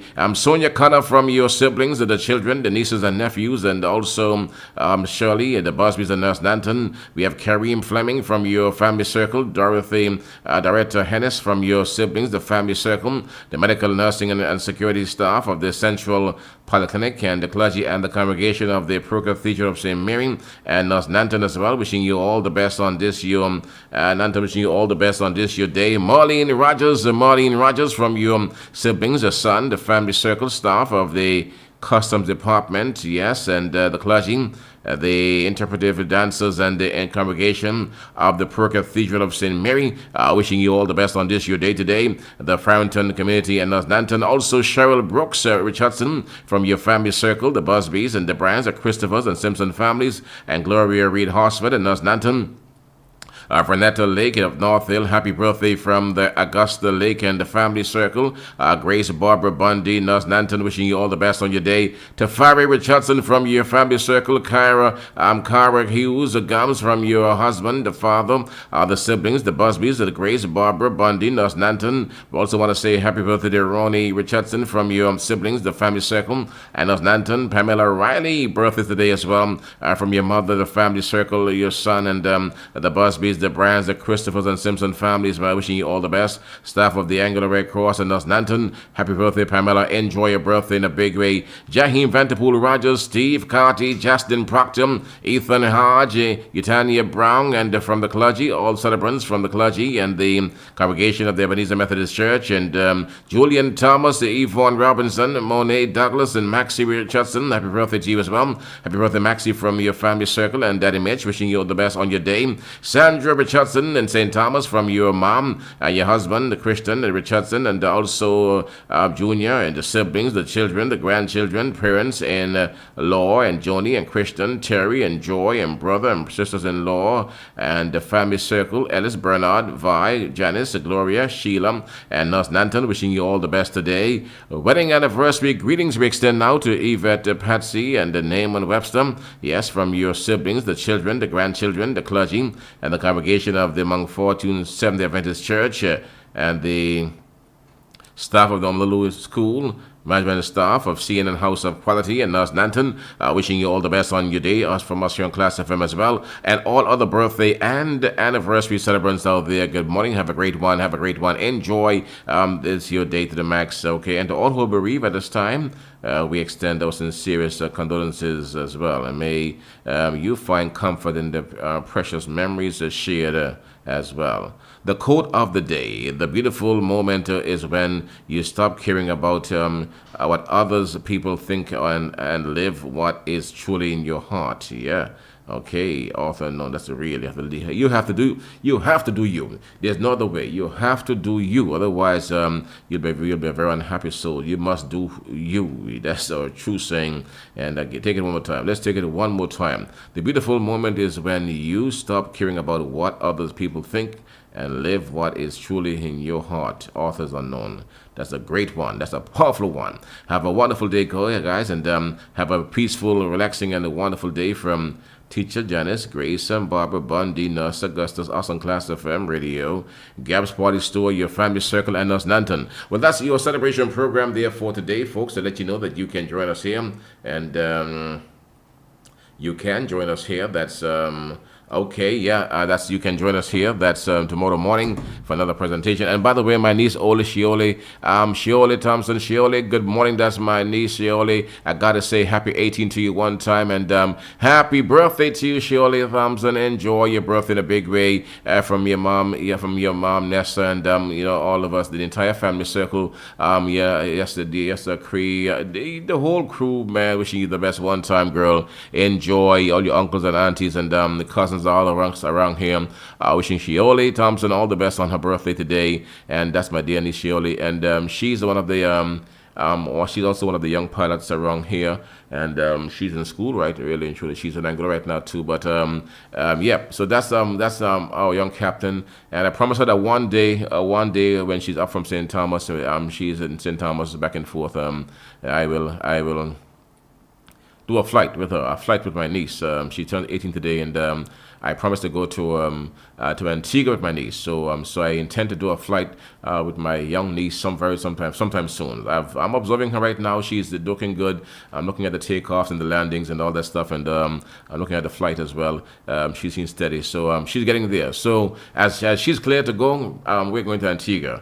I'm going to do a flight with my niece to Antigua. So Ole, good morning to you one time, girl. Happy birthday to you one time. Enjoy your day to the maximum. You cut the cake, celebrate, have a lot of fun, enjoy. All right, so Uncle and all of us, the entire crew here, Anike, Abanique, and Grandmom Tressie, the whole crew, man, your whole crew, wishing you all the best one time. Enjoy your birthday to the max. Okay, that's my niece Shiole. All right, so right now, folks, just about 9 to make it 9 down after 10. That is our time this morning. Yeah, that's the plan. I told her that for sure. That because back in the day, growing up, we used to be on airplanes a lot. A whole lot of that stuff around in the days, and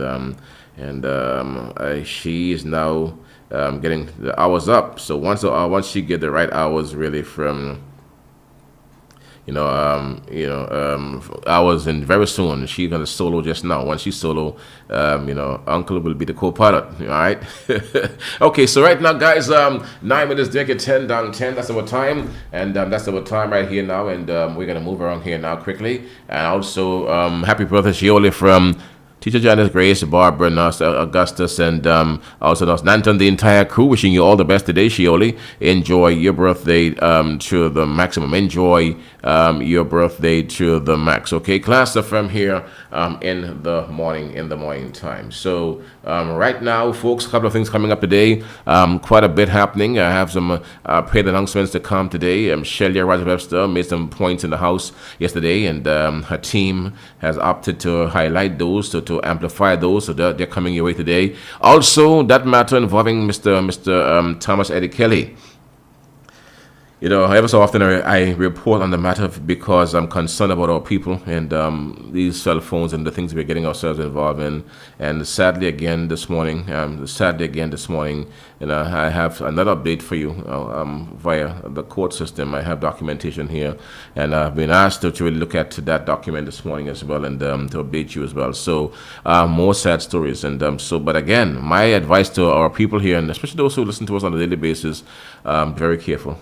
Be very careful. Things have changed a whole lot. Someone said to me just this morning, early o'clock, speaking to someone this morning, that we have gone to a very dark place where speech is no longer free. I told the person that's not so true. Freedom of speech is still guaranteed, but you cannot say what you want about people and expect and you should expect a reaction, and you should expect a blowback. Once you're saying things that are not correct, you will be challenged on many fronts. And one of the ways that people are challenging you right now is through the court system. So freedom of speech is still there. I can still say what I want to say when I need to say it without fear or favor. But I must be sure that when I say what I'm saying, that I'm not in any way damaging or injuring your character. And this is where we are going wrong sometimes in Anguilla. So the issue of cell phones and smartphones and devices also coming to the fore now as part of the conversation, because these lawsuits that are coming up really happening around Anguilla and around the region. One guy also I saw in Guyana went to jail. Actually, he was fined by a high court judge for distributing some photos of his ex-girlfriend. Apparently they fell out, and he began to publish some videos he had of her, some compromising videos, sexualist stuff, and the court slammed him hard for doing that. He sent it to somebody, and someone said yes, he sent it to them. They had evidence that occurred, and he didn't even pay. He was so angry. He went to jail. He's in jail serving time for that right now in Guyana. So the issue of social media is now being brought, front, left, right, to center into the high courts and the court system. So it's a debate that we must have at some point in time, and I'm looking forward to having that debate not only with our people here, but even further afield, because I think it's a very important conversation to have about the use of social media and the extent to which we can go in terms, with our freedoms, because these are all freedoms we have to enjoy as well. But there are parameters, there are boundaries, as that there are thresholds, there are limitations as to how far we can go with these things. Anyhow, that's not for now. That's another debate. But in a bit, though, I have to get to an assignment where I'm going to be dealing with one of those matters from the court. One of the requirements is from the court in these matters that you have to apologize once you're wrong. Once you are guilty, you have to apologize, and then another set of series of what do you call it? Circumstances, of court proceedings follows, and this is sad. So you're in court for months at a time for simple things, and at the end of it, you're being asked to pay thousands of dollars, big money, and big huge sums of money. Which is sad. And that's very sad indeed. So anyhow, you hold the spot you've got, and that's coming up here this morning on Klass FM as well. So I have one of those tight mornings here. So hold the spot you've got, folks. And also, don't forget, we're going to get into our Health as Well program that's coming up next as well, right here on Klass FM Radio 92.9. Also, our Today's SIP program. So maybe I should run to our Today's SIP program right now while we're here. And those things are today's SIP program. Is being brought to you by Coffee O'Clock. But really and truly, in these times, it makes me even think that sometimes you see things, you share it, and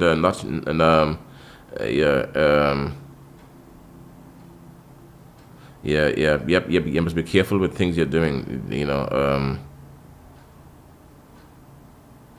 You must be careful.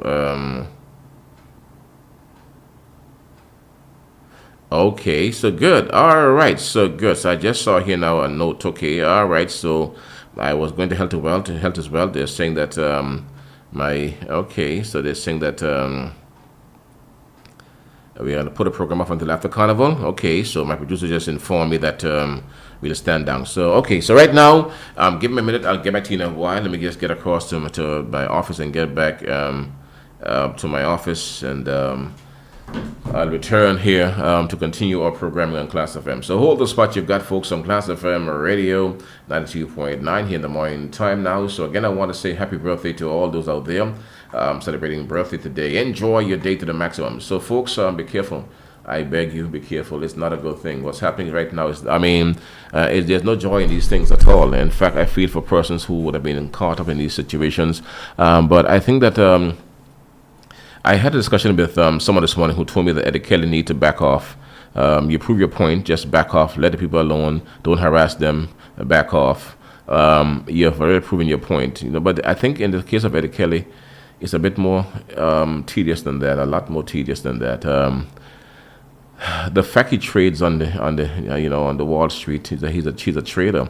He works for a company that does have lots of traders, and he's just one of the traders who will trade on the stock exchange. There, he does lots of stuff, and he's someone who trades hundreds of millions of dollars on a weekly basis. Sometimes, you see, that's how he makes his living. And to have someone online, really and truly, writing and sharing stuff that you are this bad person and creating videos, etc., they create a digital footprint online for you that is dirtying up your name. And in his case, he have to somehow protect his name.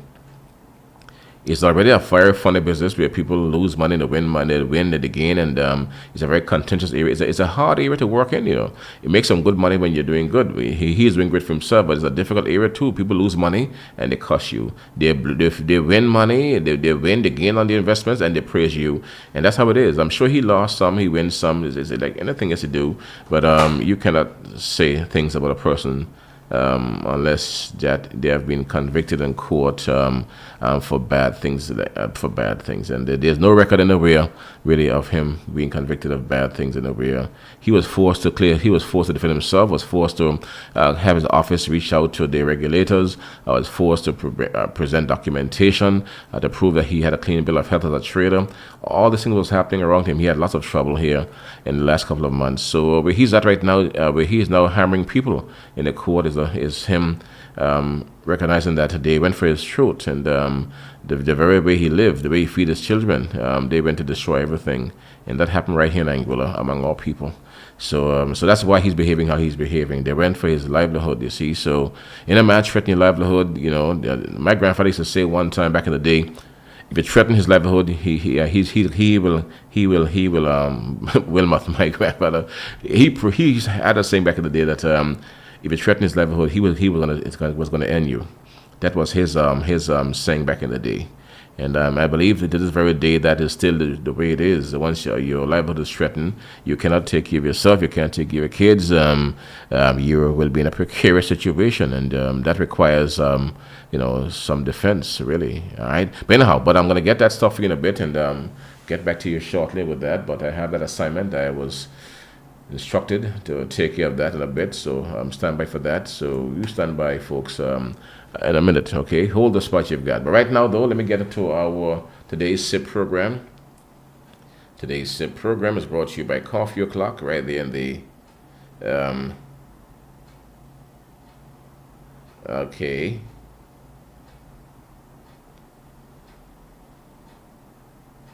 All right. Okay. Class FM here in the morning time. So let's get now down to our today's SIP program. So I'm seeing one of my UK people weighing in here now and saying, what about mercy and forgiveness? I'm for mercy and forgiveness. I love mercy and forgiveness. It sounds good. Mercy and forgiveness, the song real nice, really, truly, but I think it's a tough one. I mean, in my mind, I love to ignore and forgive people too. But we all are not the same, and sometimes, again, it comes under what you're doing. Because bear in mind, he is now someone whose name is caught up in this thing. It was a smear campaign, and that thing's online all over the place. So when you type up Thomas Kelly now, all that stuff those guys would have done is online somewhere. That's a lot of damage. And who is going to pay for all that damage to his name? That's the problem he's facing there. So forgiveness in the Bible says turn a cheek for eye. Turn a cheek and take the other slap. I hear you on that stuff too, but I'm not sure. If he can afford to just walk away, I'm not sure. You know, guys, let's get down here now to here this morning, Klass FM in the morning. I may have walked away, perhaps, maybe not, according to how bad it was, according to who it was too, perhaps. But sometimes it's difficult to walk away because they went for his throat, his jugular. His name was ringing hard. I saw the videos around the place. I used to laugh at them too because they seemed so gangster. Videos of men smoking cigars, big broad hats on, and look so vicious. And these guys did some great work in terms of making those videos. It conveyed a very frightening narrative, a very horrific one too. And so all that stuff was damaging. So if he holds some people for that, what time it is. So he wants to ensure that somebody or some persons pay for that nonsense. And I you can't blame him too much for that either. It's just sad. All right, so folks, we're here now 20 minutes down after 10. That's our time. Here's what today's SIP program. A peaceful and productive day to one and all. This is today's SIP, and it's brought to you by Coffee O'Clock. Your word for today comes from Isaiah 58, verse 11, and it reads, "And the Lord will guide you continually and satisfy your desire in scorched places and make your bones strong. And you shall be like a watered garden, like a spring of water, whose waters do not fail." This verse is one of encouragement and promise, reassuring us believers of God's continual guidance, provision, and strength in all circumstances. Finding guidance, provision, and strength typically involves looking to faith and scripture to navigate life's uncertainties. By turning to prayer, you can invite divine direction for your decisions. Trust that your material and emotional needs will be met and find resilience during difficult seasons. Exploring these themes involves reflecting on how they connect and support each other. Number 1, guidance. Seeking wisdom and direction to make the right choices when the path forward feels unclear. It is about trusting in a higher plan and surrendering anxiety about the future. Number 2, provision. Relying on the belief that all your needs are met, whether physical, emotional, or spiritual, will be met in abundance, even in barren or challenging circumstances. Number 3, our strength. Receiving the inner fortitude, endurance, and stamina required to persevere when facing life pressures and trials. Today, you can place your hands into the hand of the one who loves you, which is your Heavenly Father, for guidance, provision, and strength.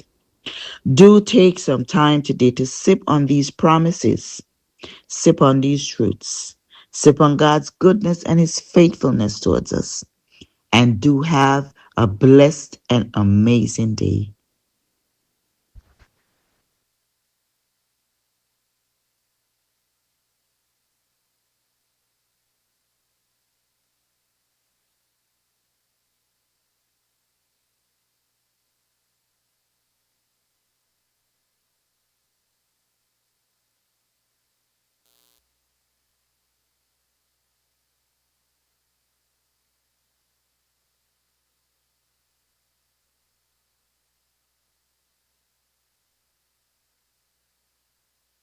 Okay, that's it. Today's SIP program brought to you by Coffee O'Clock, the Caribbean Commercial Complex, and we are now 24 minutes after 10. That's our time. Hold the spot you've got.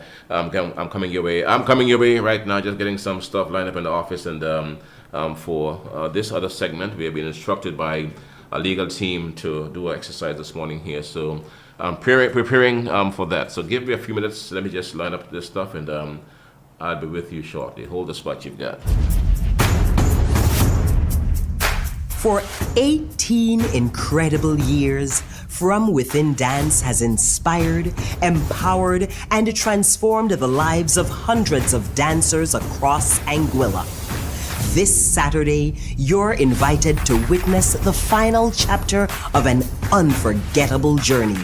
Join us for Curtain Call, a celebration of our story, on Saturday at 7:30 p.m. at the Lansam Bowl Cultural Center. Come celebrate the dancers who started it all, the alumni who helped build our legacy, and the current students taking their final bow. It's a night of memories, music, emotion, and spectacular performances you won't want to miss. Tickets are on sale now at Tacklebox, Greg's Trucking, and NV Boutique. Get yours today and be part of this historic event.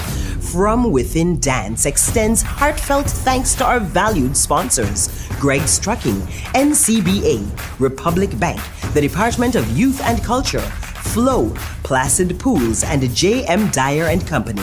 Your generous support has helped to make this final celebration possible. This Saturday at 7:30 p.m. at the Lansam Bowl Cultural Center. Come and celebrate 18 years of dance, passion, friendship, and legacy with From Within Dance. We can't wait to see you there. Get ready for the summer.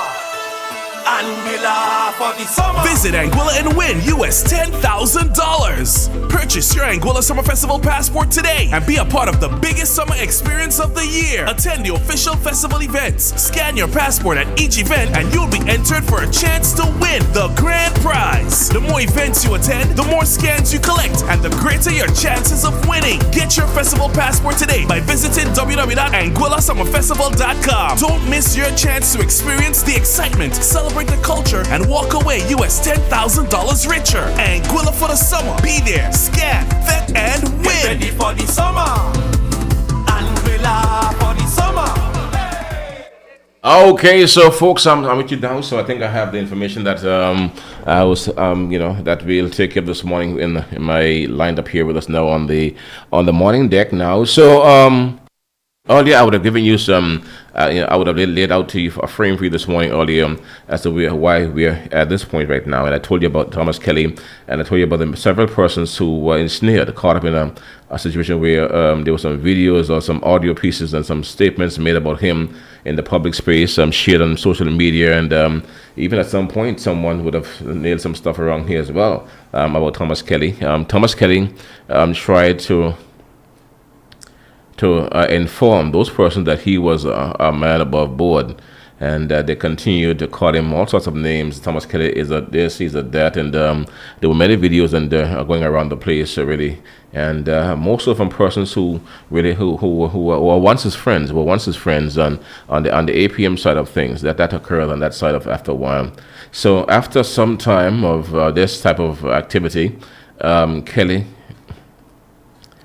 set out to seek some relief from the court, and so a number of persons were sued, and there are people who are still being sued as I speak to you. There are some other people who are being sued right now as I speak to you, and so far Thomas Kelly has been able to be able to so far he have gotten judgments against some people, a number of persons. And the latest person that he have gotten judgment against is Lyndon Webster, the brother of former Premier Dr. Ellis Webster, which is a very sad situation. So they went to the court recently, really, in this matter, before Judge Ralston Glasgow. So they appeared there. And so Kelly have a high-powered team of lawyers that he uses for on these matters. I told you before that there's one of the lawyers who's on the matter who works for like $1,000 an hour, 1,000 an hour, really. And they went to court last month, and the judgment came back just yesterday. The written judgment came back in the matter. So we found that they found that Mr. Webster really he was out really by a long way, and so damages for defamation is also here. So this is a very sad thing because the others are going through this too, and they would have been to the court assessing damages. And the damages is starting from a very high point, as I told you earlier from before.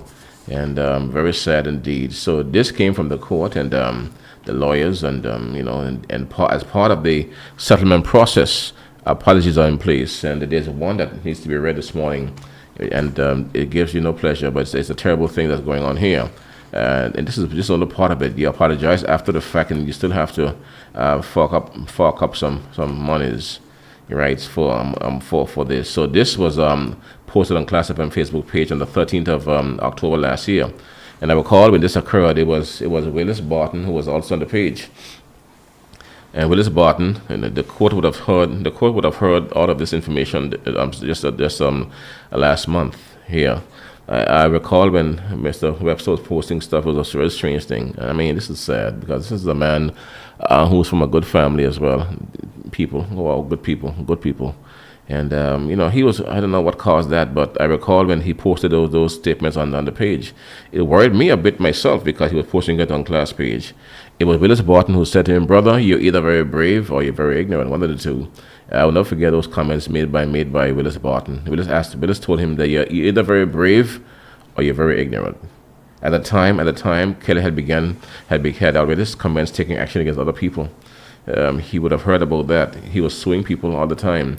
And when I don't know what triggered that, but while we announced the lawsuits for some people already in the matter, this brother began to post on our page, and it was something else. It was something else.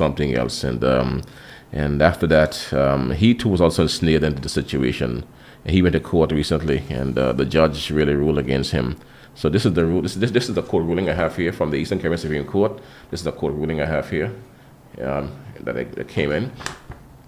And it's sad because when you go to court, he went to court and he didn't even have a lawyer with him. This is another sad thing that is. I'm Anguillan, and these things are happening. And you're defending, you're saying things, but not a lawyer. And a whole team went to court here for Kelly on this matter.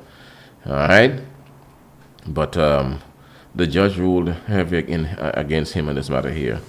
They also ruled against other persons as well in the case. So this matter, the court instructed that this come back to Klass FM. This is a court operation here because it was done here, and they have to be read here. The court instructions is that this be read. The very same platforms it was read and posted on. It needed to be posted. Now they said that the court said I should pin this on the page because it was pinned on my page before as well from Mr. Webster. So this is where we are right now. So it's a letter from Lyndon Webster. Okay, so he's at Northside, and this is to Thomas Kelly. It's dated July 13th. It says and it reads as follows: "Dear Mr. Kelly, I write regarding the statements I published on Facebook concerning you, and in particular, a comment I posted on Facebook page of Klass FM on October 13. The statement I posted on my Facebook page on the 24th and 25th and 26th of October of last year, 14th of 2025, and January 3rd, 2026. C. The video I published on Facebook on October 14, 2025, in which statements were made alleging that you are a fraudster and a criminal, that you are embroiled in a number of major financial crimes in the United States, and you are corrupt.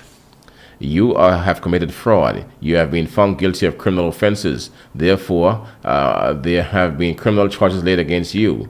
You will participate in criminal activities in relation to funds belonging to people of Anguilla and being held in trust by Social Security Board. You will steal from exploit or loot public funds in the Treasury. You are dishonest and unfit to hold the position as chair of the Investment Committee of the Anguilla Social Security Board. I now accept that these statements are false and defamatory. I hereby unreservedly retract the statements in their entirety. I apologize sincerely for serious distress, embarrassment, and damage to your reputation caused by my publication. I confirm that I have removed the posts and comments and the videos, and I will promptly remove any related posts within 24 hours of the date of this letter. I will publish an apology and retraction on Facebook in the form agreed sent out in the letter from your attorney at law. I will keep the apology and retraction on my Facebook page and any Facebook page associated with me for a period of 28 days. I've requested that any third parties who reposted or shared my video remove theirs, the posts, and I undertake not to repeat these allegations in any form, including online, by video, or otherwise. Yours sincerely, Lyndon Webster. Signed by Lyndon Webster. Sad stuff. All right, so this is what it is right now, folks. So not a happy morning at all. Not happy at all. This is not good. And so my advice for persons out there: if you believe that I'm a bad man and you can't prove it, please don't say it. Please don't say it. Do not make defamatory or slanderous comments about me if you cannot prove it. I mean, I'm just giving an example, really, because the things have changed.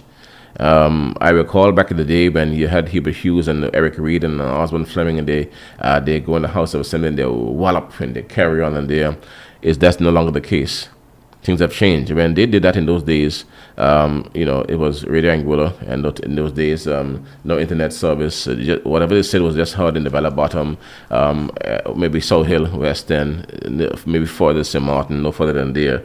In today's world, whatever we do now, right now I'm speaking to you, we are around the world. We are everywhere. We are worldwide. And so in today's world, things have changed a whole lot. The damage is a lot more.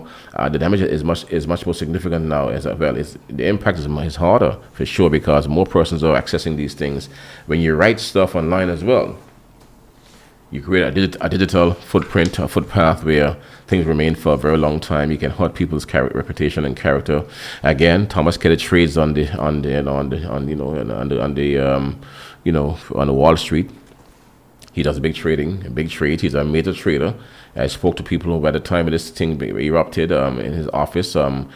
He's a respected trader. His company, he go hard for sure, and he can go hard. He's a risky guy to take risk as well. I'm well aware of that. But that is what makes him who he is, because of the work he does. It's not a business for the weak of heart. Weak-hearted people. It's a ruthless business as well. But there was never a time really when he was really and truly charged with anything at all. So these statements that came from another person, you would have seen his name appear on cases. And what I heard from his associates is that it's a regular thing. Every trader in every company that you work for have lawsuits left, right, and center. It's part of the business. And but as far as convictions, as far as matters, one guy even told me, one of the guys who traded with Kelly, is that sometimes you have a lawsuit, you even don't know you have a lawsuit, because the office, you have the whole team of lawyers that deal with those matters too. You don't know what's happening sometimes around you. You're just trading. You're working for the company, and those commissions are important for you. Sometimes you make millions of dollars. So this is a man who makes big money, and to have his name called with something illegal, fraudsters, and coming to steal money from Social Security and all that stuff. I mean, small money is down there.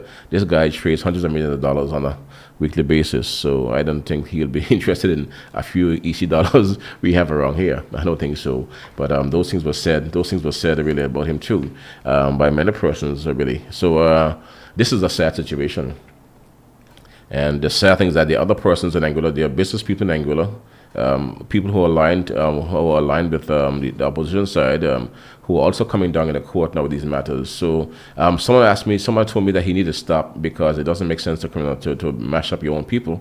But at the same time, I think they went for his throat, they went for his jugular, and he feel compelled to protect himself and to defend himself in this matter now, because people who know him on a normal day basis know he's a regular, easygoing kind of guy. He doesn't really worry about a lot of things. But this one went hard. This one went to the core. He had to go back to his office. He had to go to New York. He had to bring his records. He had to do all sorts of things. He had to call his bosses. He had to call regulators, because his name was ringing hard in Anguilla, just to get the information to prove that he was above board. So I think all of those things really played on his mind too, and caused him to go double down, to go harder on persons who tried to destroy him in Anguilla.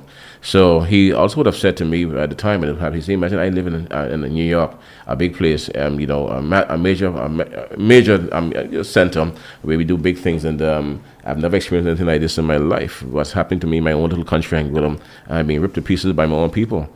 He felt that way at the time when they were hammering him. He said he's been ripped to pieces, shreds by his own people. You know, he had not experienced that, did not experience that in New York, where he lived and worked, you see. So it's a bad feeling he would have had, and it forced him to put together a team of lawyers, king's counsels, and all that stuff to go after persons who were after his name. Now, another person who is also ensnared in this matter is the elected member for Road South, Hayden Hughes. He have a court date coming up as well with Thomas Kelly on some of these matters right here as well. So that's coming up too. Then a number of other persons, who are also involved in this matter too. So many people involved, so many persons are involved here in this here that it is quite disturbing. And the sad thing is that what I'm now seeing is that I went one day up at the court to see what's happening up there. And the persons who are appearing before the court and the judges and the court officials are by themselves. They are not accompanied by any politicians or their surrogates. They are by themselves, and that may be paying me too to see a lady there and just her husband or her boyfriend with her, and nobody with her other than that. That's sad. That's painful, and I'm sure that these persons would have been saying things and doing things, trying to show up their party, trying to defend their party. You see, and this is where we are right now. So don't allow anybody to give you anything to share anywhere. This has opened my eyes a lot too. When I see things come to me about sharing, I say, no, sir, I am not sharing these things. I don't know the origins of it. I can't prove this is true. Either way, I don't care what it is. Whether you're this side, that side, I'm not doing that anymore. Over the years, I've shared some stuff, because it seems to be joking and but those things are dangerous. I've now come to realize that stuff is dangerous right now. And whenever it comes down to it. It comes down to you and yourself and having to deal with the matters, the costs involved, and and all that stuff. And there's nobody to your by your side, because I've gone across to the courthouse recently, and when Eddie Kelly flew in for one matter, and I saw people out there by themselves. No party no party supporters behind them rallying them on. No politicians, either by yourself. And I said, this is painful. This is so painful because. I'm sure this person didn't create those videos or say those things. It was given to them by somebody else. They did not create those things. And here it is. She's not being hammered, crucified by the system, really, for a video that she did not create. She simply would have shared and posted somewhere. But in all these cases, though, the people who would have done these things were asked to pull them down, take them down. And in every case, those persons resisted. And that is where the trouble came in. They were told to remove them quickly and from down, and apologize. And in every case, people did not apologize. In one case, one person said that they were told by their people that it is solid, don't remove it, don't pull it down. But in the end, those same people are not there supporting them right now. The people who they said told them not to pull it down. It is solid information. Is not before the court. That's what that person told. One person told the judge. That's why it remained on the page.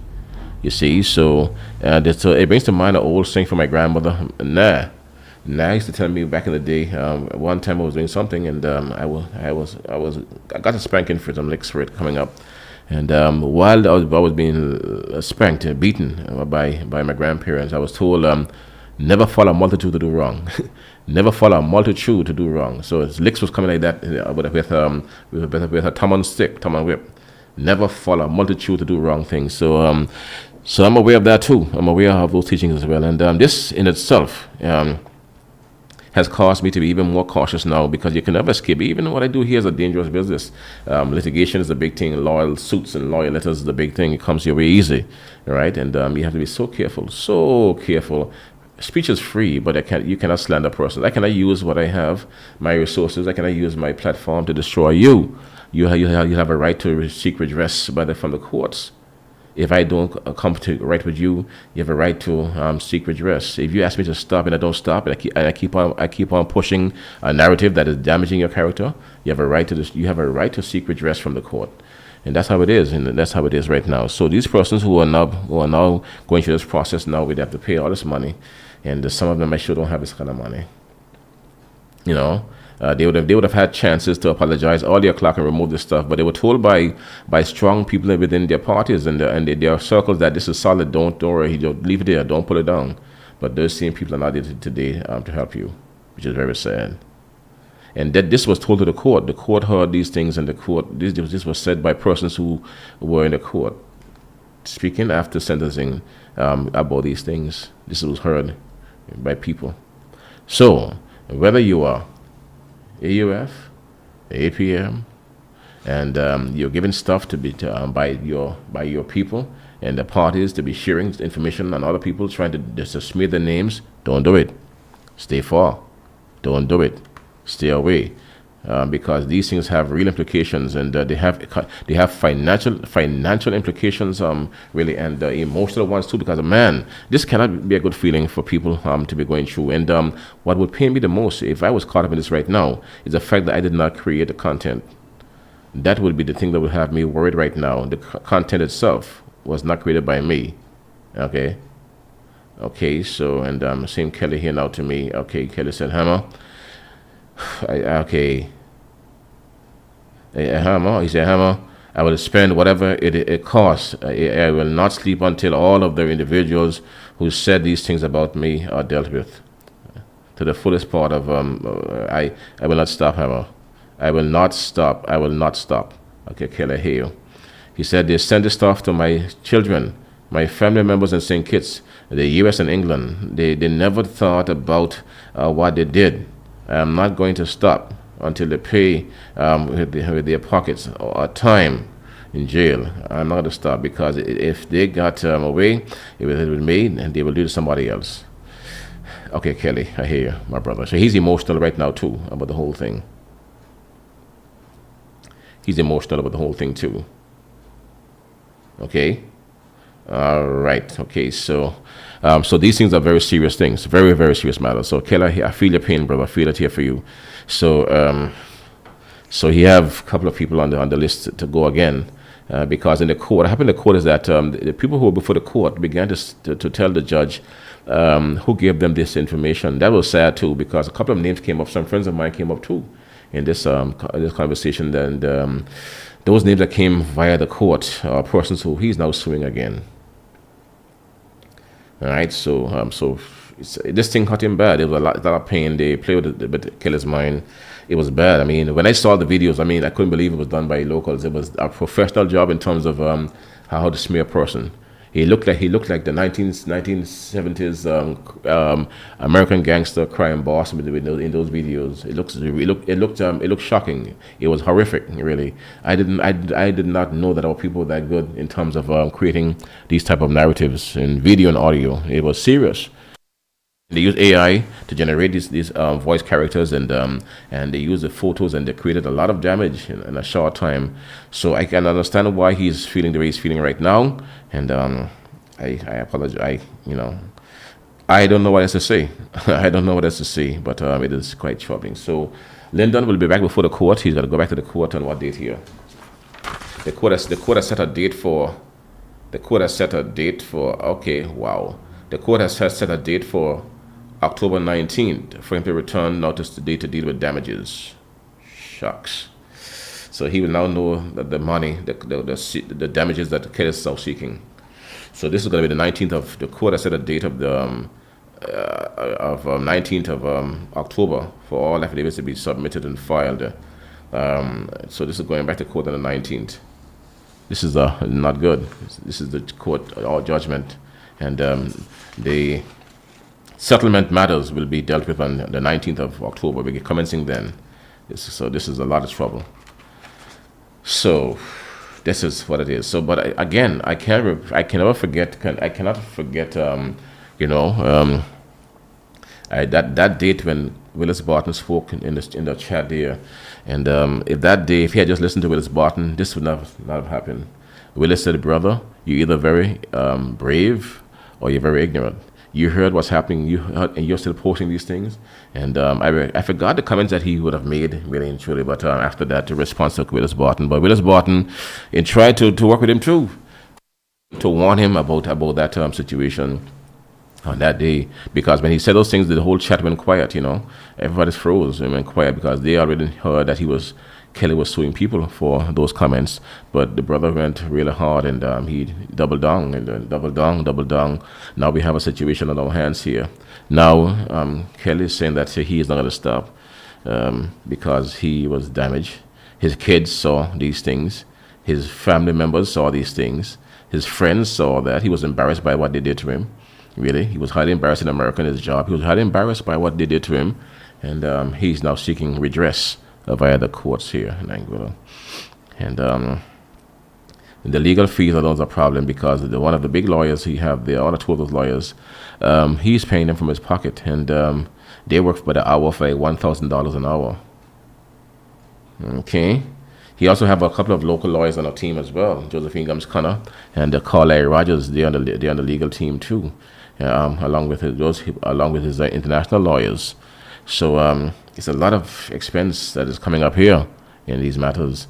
Josephine Gums Connor, I invited her to come in to join me on Thursday to discuss this matter because I believe that there's a need for clarity and a need for person to understand where we are now in this new Anguilla in terms of freedom of expression, freedom of speech, slander, libel, and what constitute those gray areas. How to avoid those areas. I mean, for me to survive in this business for all the years, I had to learn these things quickly. I had to be a bush lawyer quickly. I know I can smell libel and slander from a mile coming. I can smell it coming. If you're going to slander and libel, I can smell it coming quickly. And because while you can say what you have to say and you're free to have freedom of speech, it doesn't give me the right. My license here doesn't give me the right to damage your character. I can say things that can cause you problems later on in your dealings. That's not right. If I don't have the proof, I should not be doing that. I do that, and I'm warned by you or your representatives to desist and to pull it back and apologize. If I don't do that, you take me to court. I have to accept the consequences of my action. Simple as that. But it doesn't make sense. It doesn't make sense. So I beg you guys, going forward, be very cautious with what you are getting from people and what they're saying, because oftentimes the people who are giving you stuff are not the ones who are going to be there. There's nobody from the APM hierarchy, I mean, other than Mr. Hughes now, that is before the court on these matters. No other persons. No other persons are before the court. You see that? And you have regular poor people, regular ordinary Anguillan citizens, poor people like all of us who are before the court and facing thousands and thousands of dollars in the damages. Multiple thousands, tens of thousands of dollars in damages. You see, so that's how it is. That's just how it is right now. So folks, and so I want to leave that there, and these things can destroy your lives. These things can destroy lives. That is for sure. These things can destroy families. Yep. These things will destroy families. All right, it's terrible stuff. So I beg you. So in politics is one thing, but when it comes to you understanding yourself and trying to safeguard yourself and your property and your stuff from problems, avoid it. Because, because at the end of the day, when it all comes down, it's you alone. And I went across there to myself to see who will support, who will show up to provide moral support. When I got there, I saw no one, no one but a bona fide, trusted one person, a significant other. No other persons really were there. I felt bad to see that, very bad to see that. So that's where we are. So now, I would have done what we had to do to fulfill that part of that arrangement. We have done it. So I think I'm now cleared from that obligation. So I just read it. I just would have done that and showed you what's happening there. Okay. So it is like that. So there are others to come really in this matter again. And sometime in October, I think it is, that very soon after Carnival, that the member for Road South, Hayden Hughes, will be in a court with Kelly as well. That's going to be a very interesting one too, and pretty much along the same lines, same situation. All right, same situation. So it's going to be tough. Some tough going here for a while. So folks, and so we are now at 5 minutes now before 11. So someone is saying to me that we are stifling freedom of speech. No, I don't think you're doing that. No, you're not. You're not stifling freedom of expression. That's what you guys are doing. I'm not. Don't say me. And that's what we're doing. Destroying freedom of and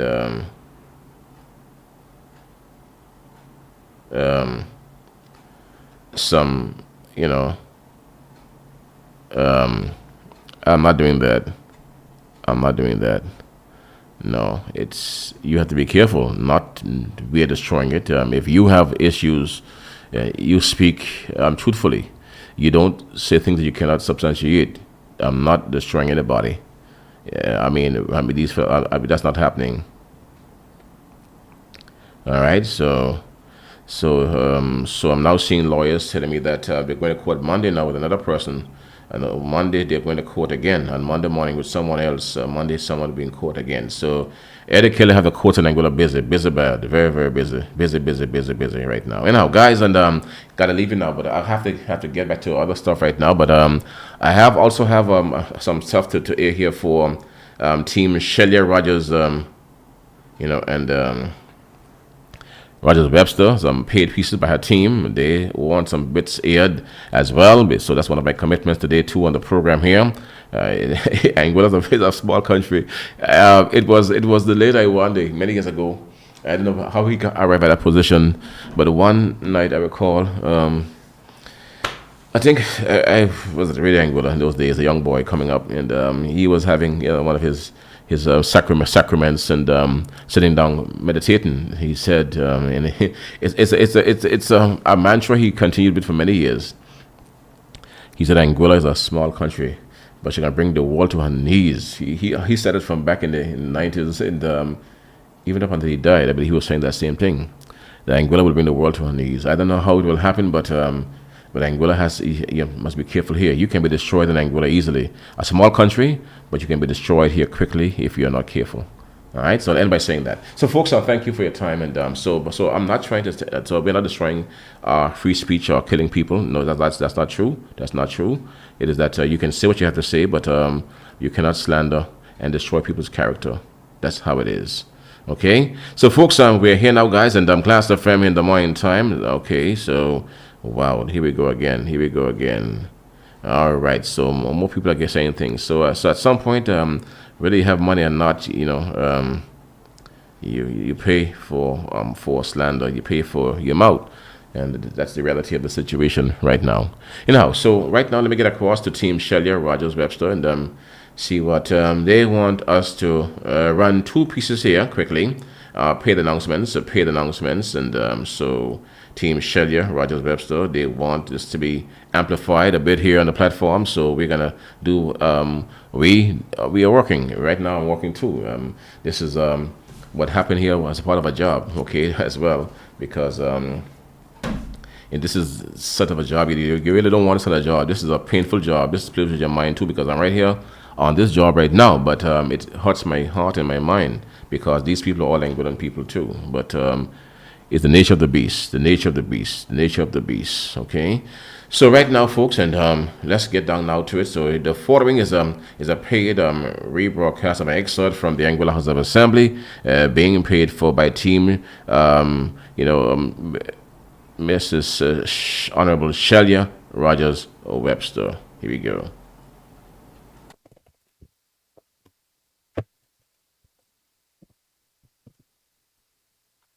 Thank you very much, Mr. Speaker. I wish to apologize in advance, Mr. Speaker, because I'm so used to saying, Madam Speaker. So if I do make an error, it is not intentional. You will be forgiven. I rise to support this motion. In fact, Mr. Speaker, I welcome its introduction by the opposition. The establishment of a contributory pension system for legislators is not only the right thing to do, but it is also an important step in strengthening public confidence in our institutions. A contributory system promotes fairness, accountability, and shared responsibility. Mr. Speaker, it ensures that those who benefit from a pension also contribute to it, consistent with the principles that apply to many workers throughout the wider Anguilla Public Service. But, Mr. Speaker, I think it's critically important for the purpose of the general public to understand the work that has been undertaken in relation to the legislator's pension. Because I think, Mr. Speaker, there is an attempt by some particular persons to pretend as though this is something that is new. Mr. Speaker, I also wish to reassure this honorable House and the people of Anguilla that this work in relation to the legislator's pension being contributory will be completed well before December 2026. As a matter of fact, Mr. Speaker, considerable work has already been undertaken. And we are not starting from scratch, Mr. Speaker. In fact, the process is well advanced.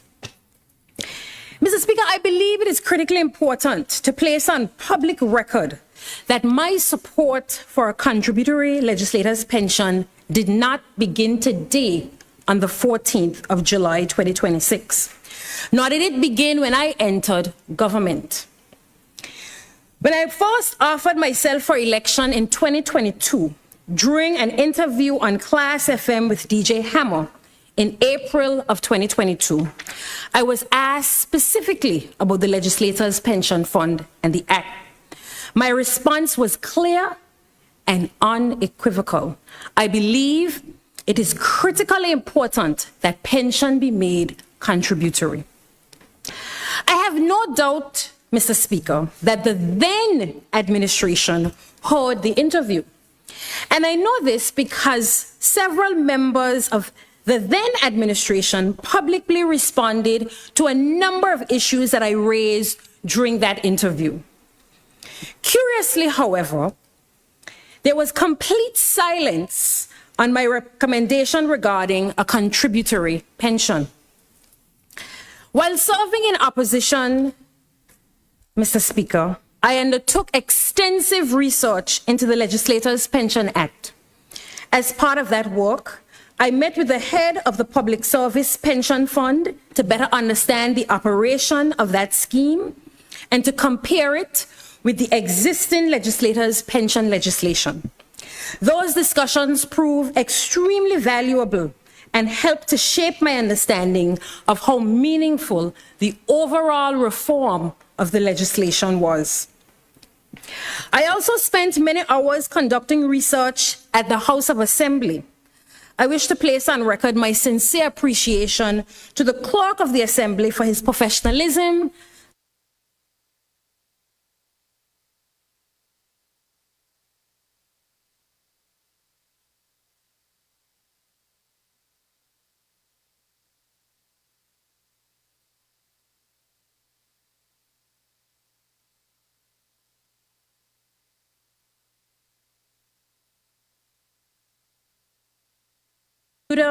St. Kitts, the British Virgin Islands, and the Cayman Islands. Examining these jurisdictions provided valuable context, highlighted best practices, and assisted in identifying reforms that would be appropriate for Anguilla. Because you see, Mr. Speaker, my interest in making the legislators' pension contributory and wider reform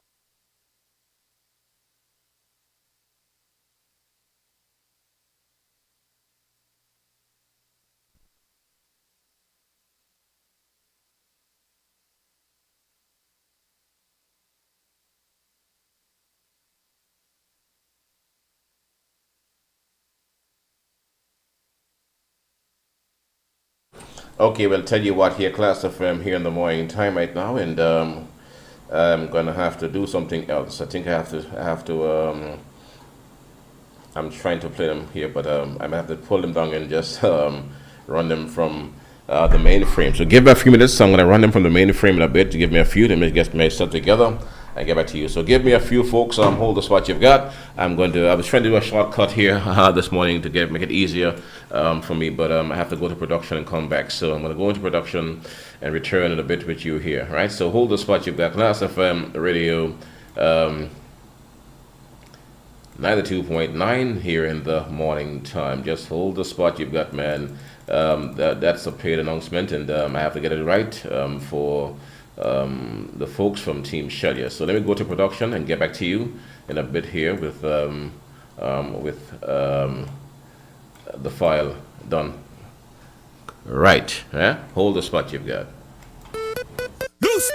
Aquam Tech, your pure, refreshing, and reliable drinking water producers and distributors, is putting on one grand, exciting summer festival raffle. You heard me right. Aquam Tech Grand Raffle, just in time for the Anguilla Summer Festival. It is easy like ABC. Make purchase of 2 refills or more and receive your complimentary raffle ticket. Prizes include $300 Eyes Wide Shut ticket, massage for one at Sri Balinese Spa, $350 EC of grocery voucher at JW Proctor's, $350 EC Anglic vouchers, $150 US dinner voucher at Straw Hat Restaurant, 1 ticket for Maribel's August brunch party. Draw date Tuesday, August 4th. Spread the word around town. It's Aquam Tech Grand Raffle, just in time for the Anguilla Summer Festival. Aquam Tech way of saying thank you for your tremendous support. Aquam Tech Raffle is sponsored by Eyes Wide Shut, Straw Hat Restaurant, Sri Balinese Spa, and JDS Accounting. Aquam Tech Raffle, you've got to be in it to win it.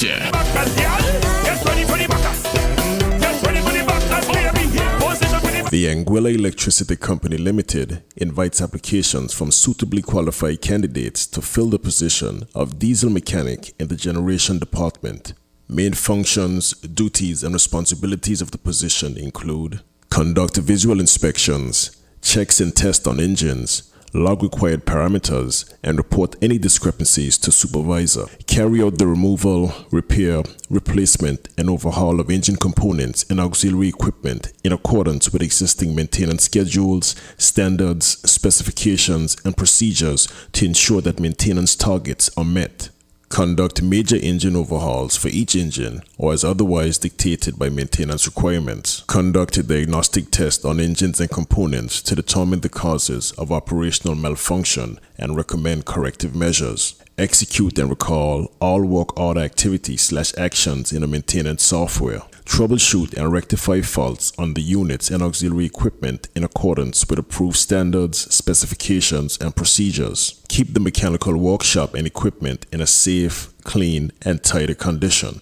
Be responsible for the account and care of all material, tools, and specialized equipment. Adhere at all times to the safety procedures and practices as set out by the company. Adhere at all times to the disciplinary guidelines and practices as set out by the company. Maintain established codes of conduct to enhance the company's image and business profile. Perform other related duties as required by the job function. Qualifications, requirements, and experience. A technical certificate in mechanical engineering or an equivalent accreditation. At least 1 year of experience in a similar or related job position. Skills and abilities required: good oral and written communication skills, good interpersonal and listening skills, good judgment and reasoning skills, problem identification, analysis, and solving skills. Attention to detail. Candidates should address their applications to Head of Department, HR, Anguilla Electricity Company Limited, P.O. Box 400, The Valley, Anguilla, or email submissions to hr@anglec.com with the subject line as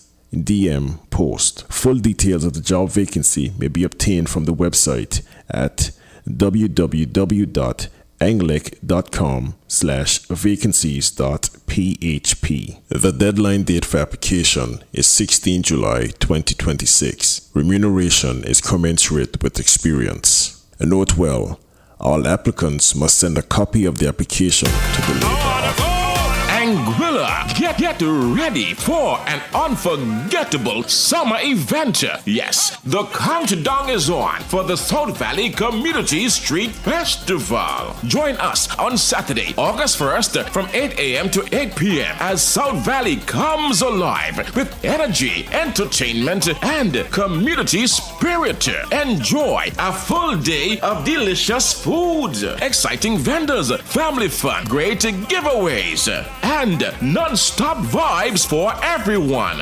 Keeping the energy high all day will be DJ SWAT with live performances by Took and the Boys String Band, Road March Champions out of St. Martin, the Skillful Band, and closing out the night in spectacular style with Boss and the Horsepower Band. Bring your friends, bring your family, and come experience one of the biggest community events of the year. The South Valley Community Street Festival, blazing with excitement, bursting with vibes, and powered by the community. Mark down the date, Saturday, August the 1st, 2026, South Valley. Don't miss it.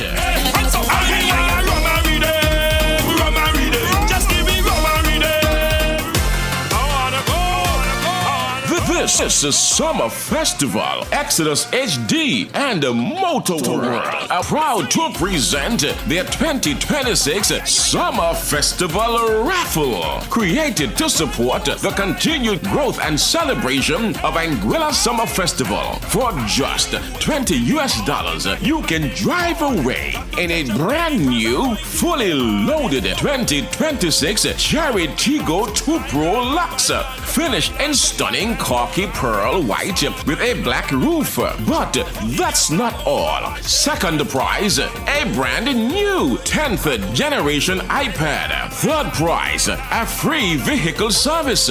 3 amazing prizes, all for just one $20 US ticket. Remember, you're only one ticket away from the lucky draw that will take place on Sunday, August 9th. Purchase your raffle tickets today from any Exodus HD member or authorized ticket outlet. Exodus HD and Motor World.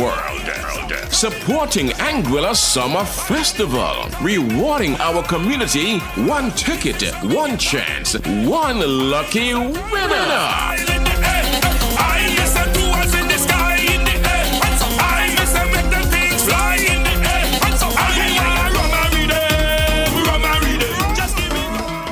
Pasta Tuesday with Chef Vincy. Wow, this sounds magical to my ear. Am I hearing right?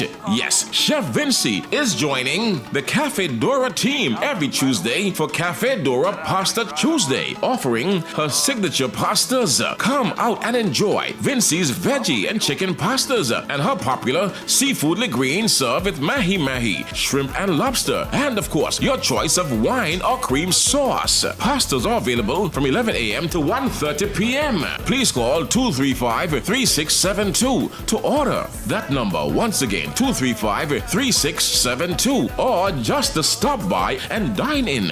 Yes, it's Pasta Tuesday at Cafe Dora with the renowned Chef Vincy. Okay, so I'm back now. So I was trying to avoid having to go into production to get it ready for airing in this format, but we did that. So we're not good to go. We're not good to go. Klass FM here in the morning time now. So I'm about to play those clips in the entirety from Shelia Rogers Webster, and in fact, I'll tell you right now that. Yes, I'll tell you right now that it's a paid run, being paid for by Team Shelia Rogers Webster, right? So they ask us and to broadcast these, rerun, amplify this message that she delivered yesterday in the Anguilla House of Assembly. So we're going to amplify that here shortly, right? So you hold the spot. You've got Klass FM Radio, 92.9 here in the morning time. So it's a good time to tell you. It's a good time to tell you that the following is a paid broadcast being paid by Team Shelia Rogers Webster. Very much, Mr. Speaker. I wish to apologize in advance, Mr. Speaker, because I'm so used to saying Madam Speaker. So if I do make an error, it is not intentional. You will be forgiven. I rise to support this motion. In fact, Mr. Speaker, I welcome its introduction by the opposition. The establishment of a contributory pension system for legislators is not only the right thing to do, but it is also an important step in strengthening public confidence in our institutions. A contributory system promotes fairness, accountability, and shared responsibility. Mr. Speaker, it ensures that those who benefit from a pension also contribute to it, consistent with the principles that apply to many workers throughout the wider Anguilla Public Service. But, Mr. Speaker, I think it's critically important for the purpose of the general public to understand the work that has been undertaken in relation to the legislator's pension. Because I think, Mr. Speaker, there is an attempt by some particular persons to pretend as though this is something that is new. Mr. Speaker, I also wish to reassure this honorable House and the people of Anguilla that this work in relation to the legislator's pension being contributory will be completed well before December 2026. As a matter of fact, Mr. Speaker, considerable work has already been undertaken, and we are not starting from scratch, Mr. Speaker. In fact, the process is well advanced. Mr. Speaker, I believe it is critically important to place on public record that my support for a contributory legislator's pension did not begin today on the 14th of July 2026, nor did it begin when I entered government. When I first offered myself for election in 2022, during an interview on Klass FM with DJ Hammer in April of 2022, I was asked specifically about the legislator's pension fund and the act. My response was clear and unequivocal. I believe it is critically important that pension be made contributory. I have no doubt, Mr. Speaker, that the then administration heard the interview. And I know this because several members of the then administration publicly responded to a number of issues that I raised during that interview. Curiously, however, there was complete silence on my recommendation regarding a contributory pension. While serving in opposition, Mr. Speaker, I undertook extensive research into the Legislator's Pension Act. As part of that work, I met with the head of the Public Service Pension Fund to better understand the operation of that scheme and to compare it with the existing legislator's pension legislation. Those discussions proved extremely valuable and helped to shape my understanding of how meaningful the overall reform of the legislation was. I also spent many hours conducting research at the House of Assembly. I wish to place on record my sincere appreciation to the Clerk of the Assembly for his professionalism, assistance, and support throughout that research, both when I served as a member of the opposition and since taking up government. Mr. Speaker, my research also extended well beyond Anguilla. I conducted a comparative analysis of legislators' pensions in Bermuda, St. Kitts, the British Virgin Islands, and the Cayman Islands. Examining these jurisdictions provided valuable context, highlighted best practices, and assisted in identifying reforms that would be appropriate for Anguilla. Because you see, Mr. Speaker, my interest in making the legislator's pension contributory and wider reform of the Pension Act did not begin on July 14th, nor did it begin last week, Thursday, when I was presented with the motion. Madam Speaker, but further to the public record that exists, on November 11th, 2024, under the APM administration, a Facebook post asked a simple question. This was a Facebook post from a member of the general public. Will any political party enact a contributory pension system for legislators?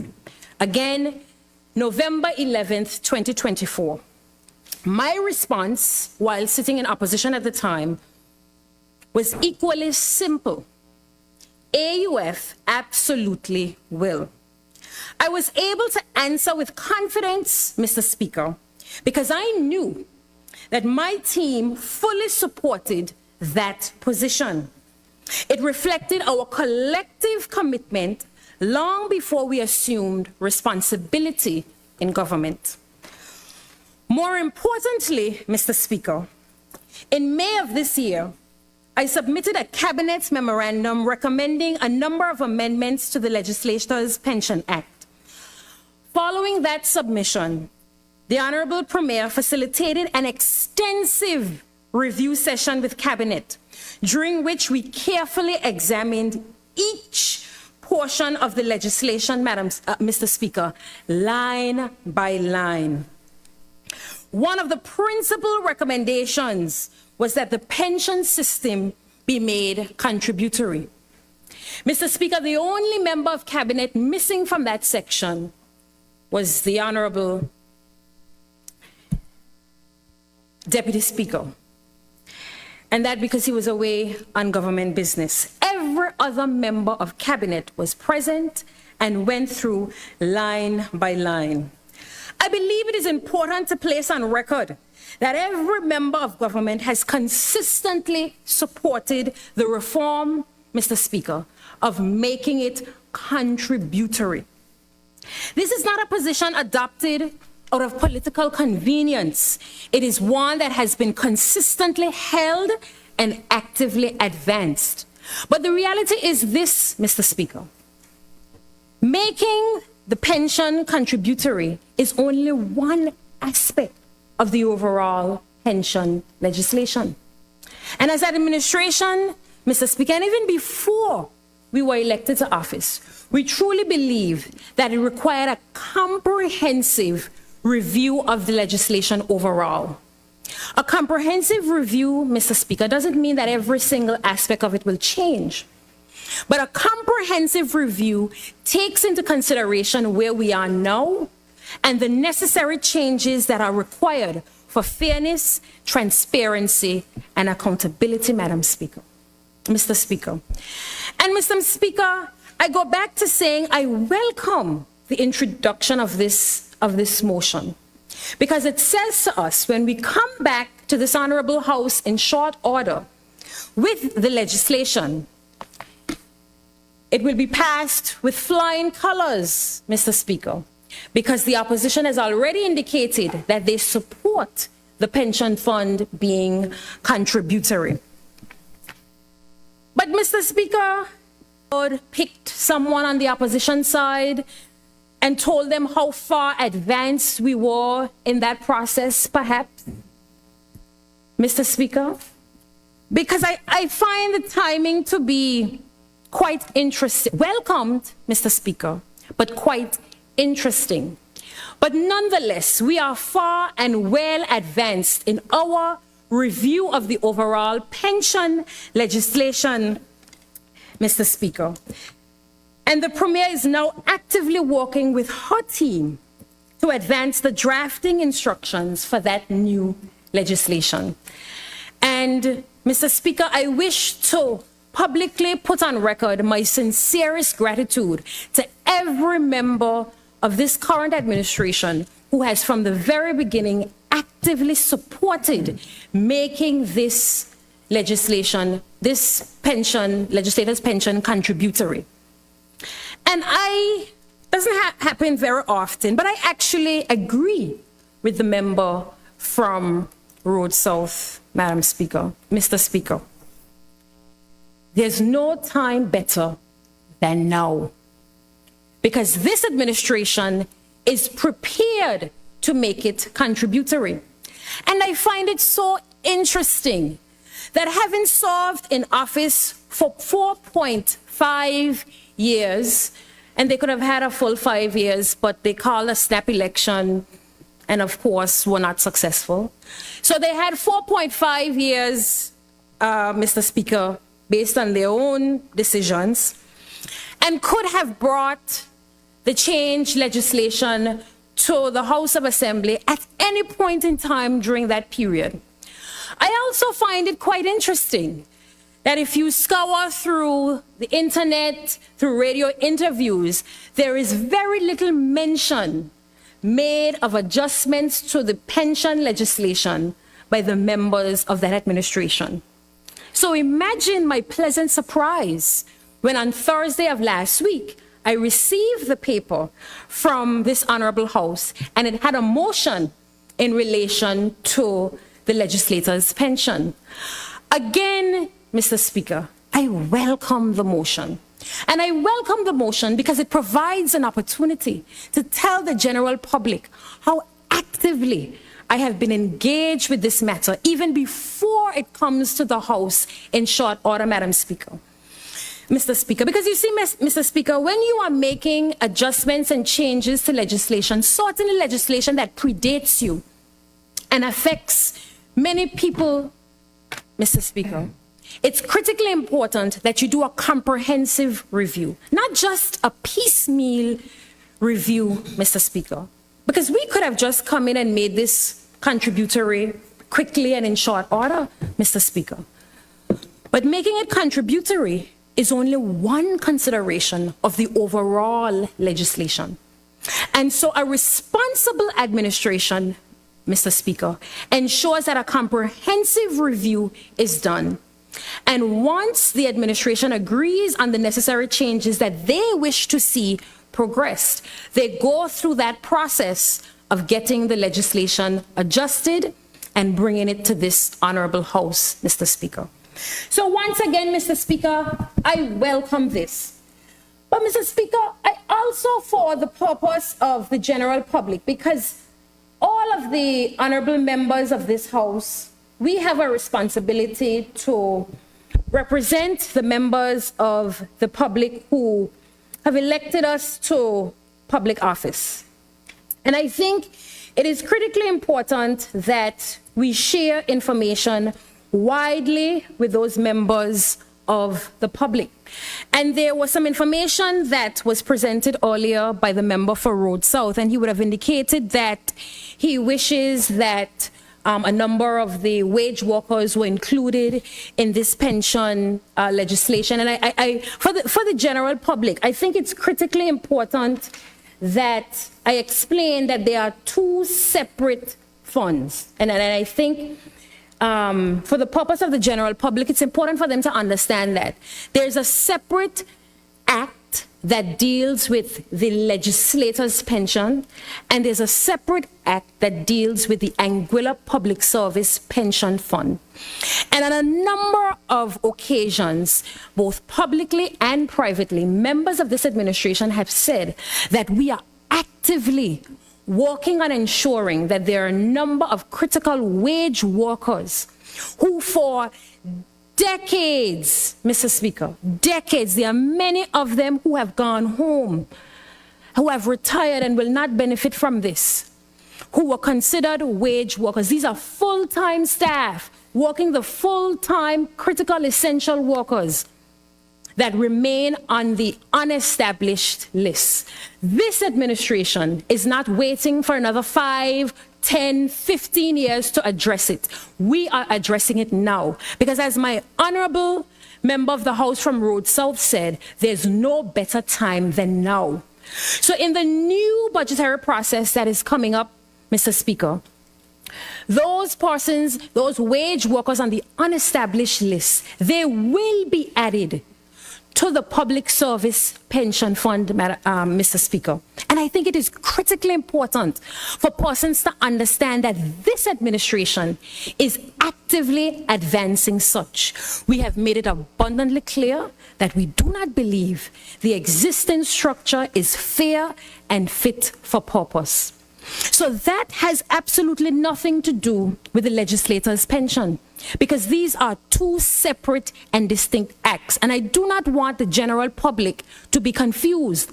I don't want the general public to be of the view that we are making adjustments to the Legislators' Pension Act, but we are somehow leaving out wage/unestablished workers. I think that's critically important, Mr. Speaker, because sometimes I feel as though things are said in this honorable house and those things take on wings and a life of their own. This administration is actively working at addressing the wage worker compensation situation, Mr. Speaker, but also making them established members of the Anguilla Public Service, which gives them access to the Anguilla Public Service Pension Fund and insurance. That does not require a legislative change. That requires a policy direction and policy change and the necessary budgetary allotment to support that move. And this administration is committed to doing that, Mr. Speaker, and we have publicly spoken about that on many, many, many occasions. So those are two separate and distinct things, and I don't want the general public or those wage workers to be confused by any of this, Mr. Speaker. I also want to reference something that was posted on Facebook earlier today by a general member of the public, because again, we don't want persons to be misled. The post indicated, this morning we will be listening to the Anguilla House of Assembly to hear who will vote for a bill presented by the opposition, Honorable Merrick Richardson, to have all members of the Assembly pay into their own pension plan. I think it is only right that they pay their own rather than us taxpayers. Too long the people have been taken advantage of, right? And I think it's important for me to reference this because this is an individual who often speaks on behalf of the opposition, and I don't want anything to be distorted. First of all, this is not a bill that is being presented to this House. This is a motion that is being presented.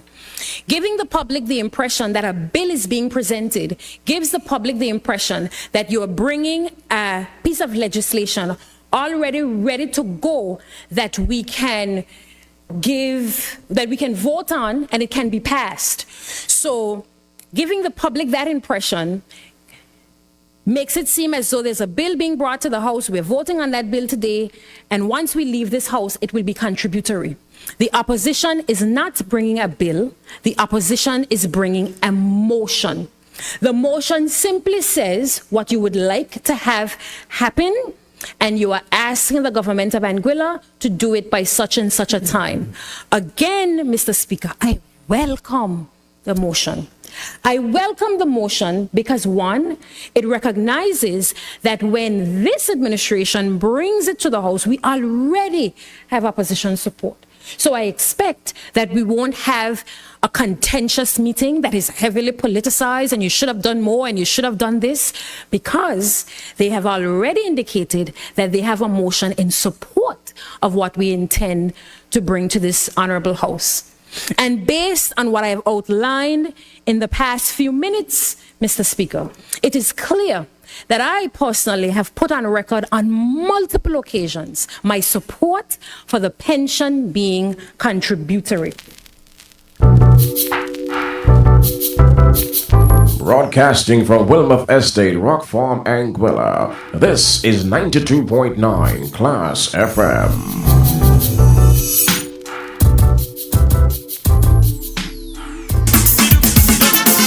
The Red Dragons Disco Southhill presents the annual 35 years and up Oldie Goldie Extravaganza. It all goes down on Carnival Friday, August 7th at the Red Dragons Disco from 10 p.m. until dance the night away to the mesmerizing flashback tunes cranked out by Anguilla Zone International Mixmaster DJ Sugar.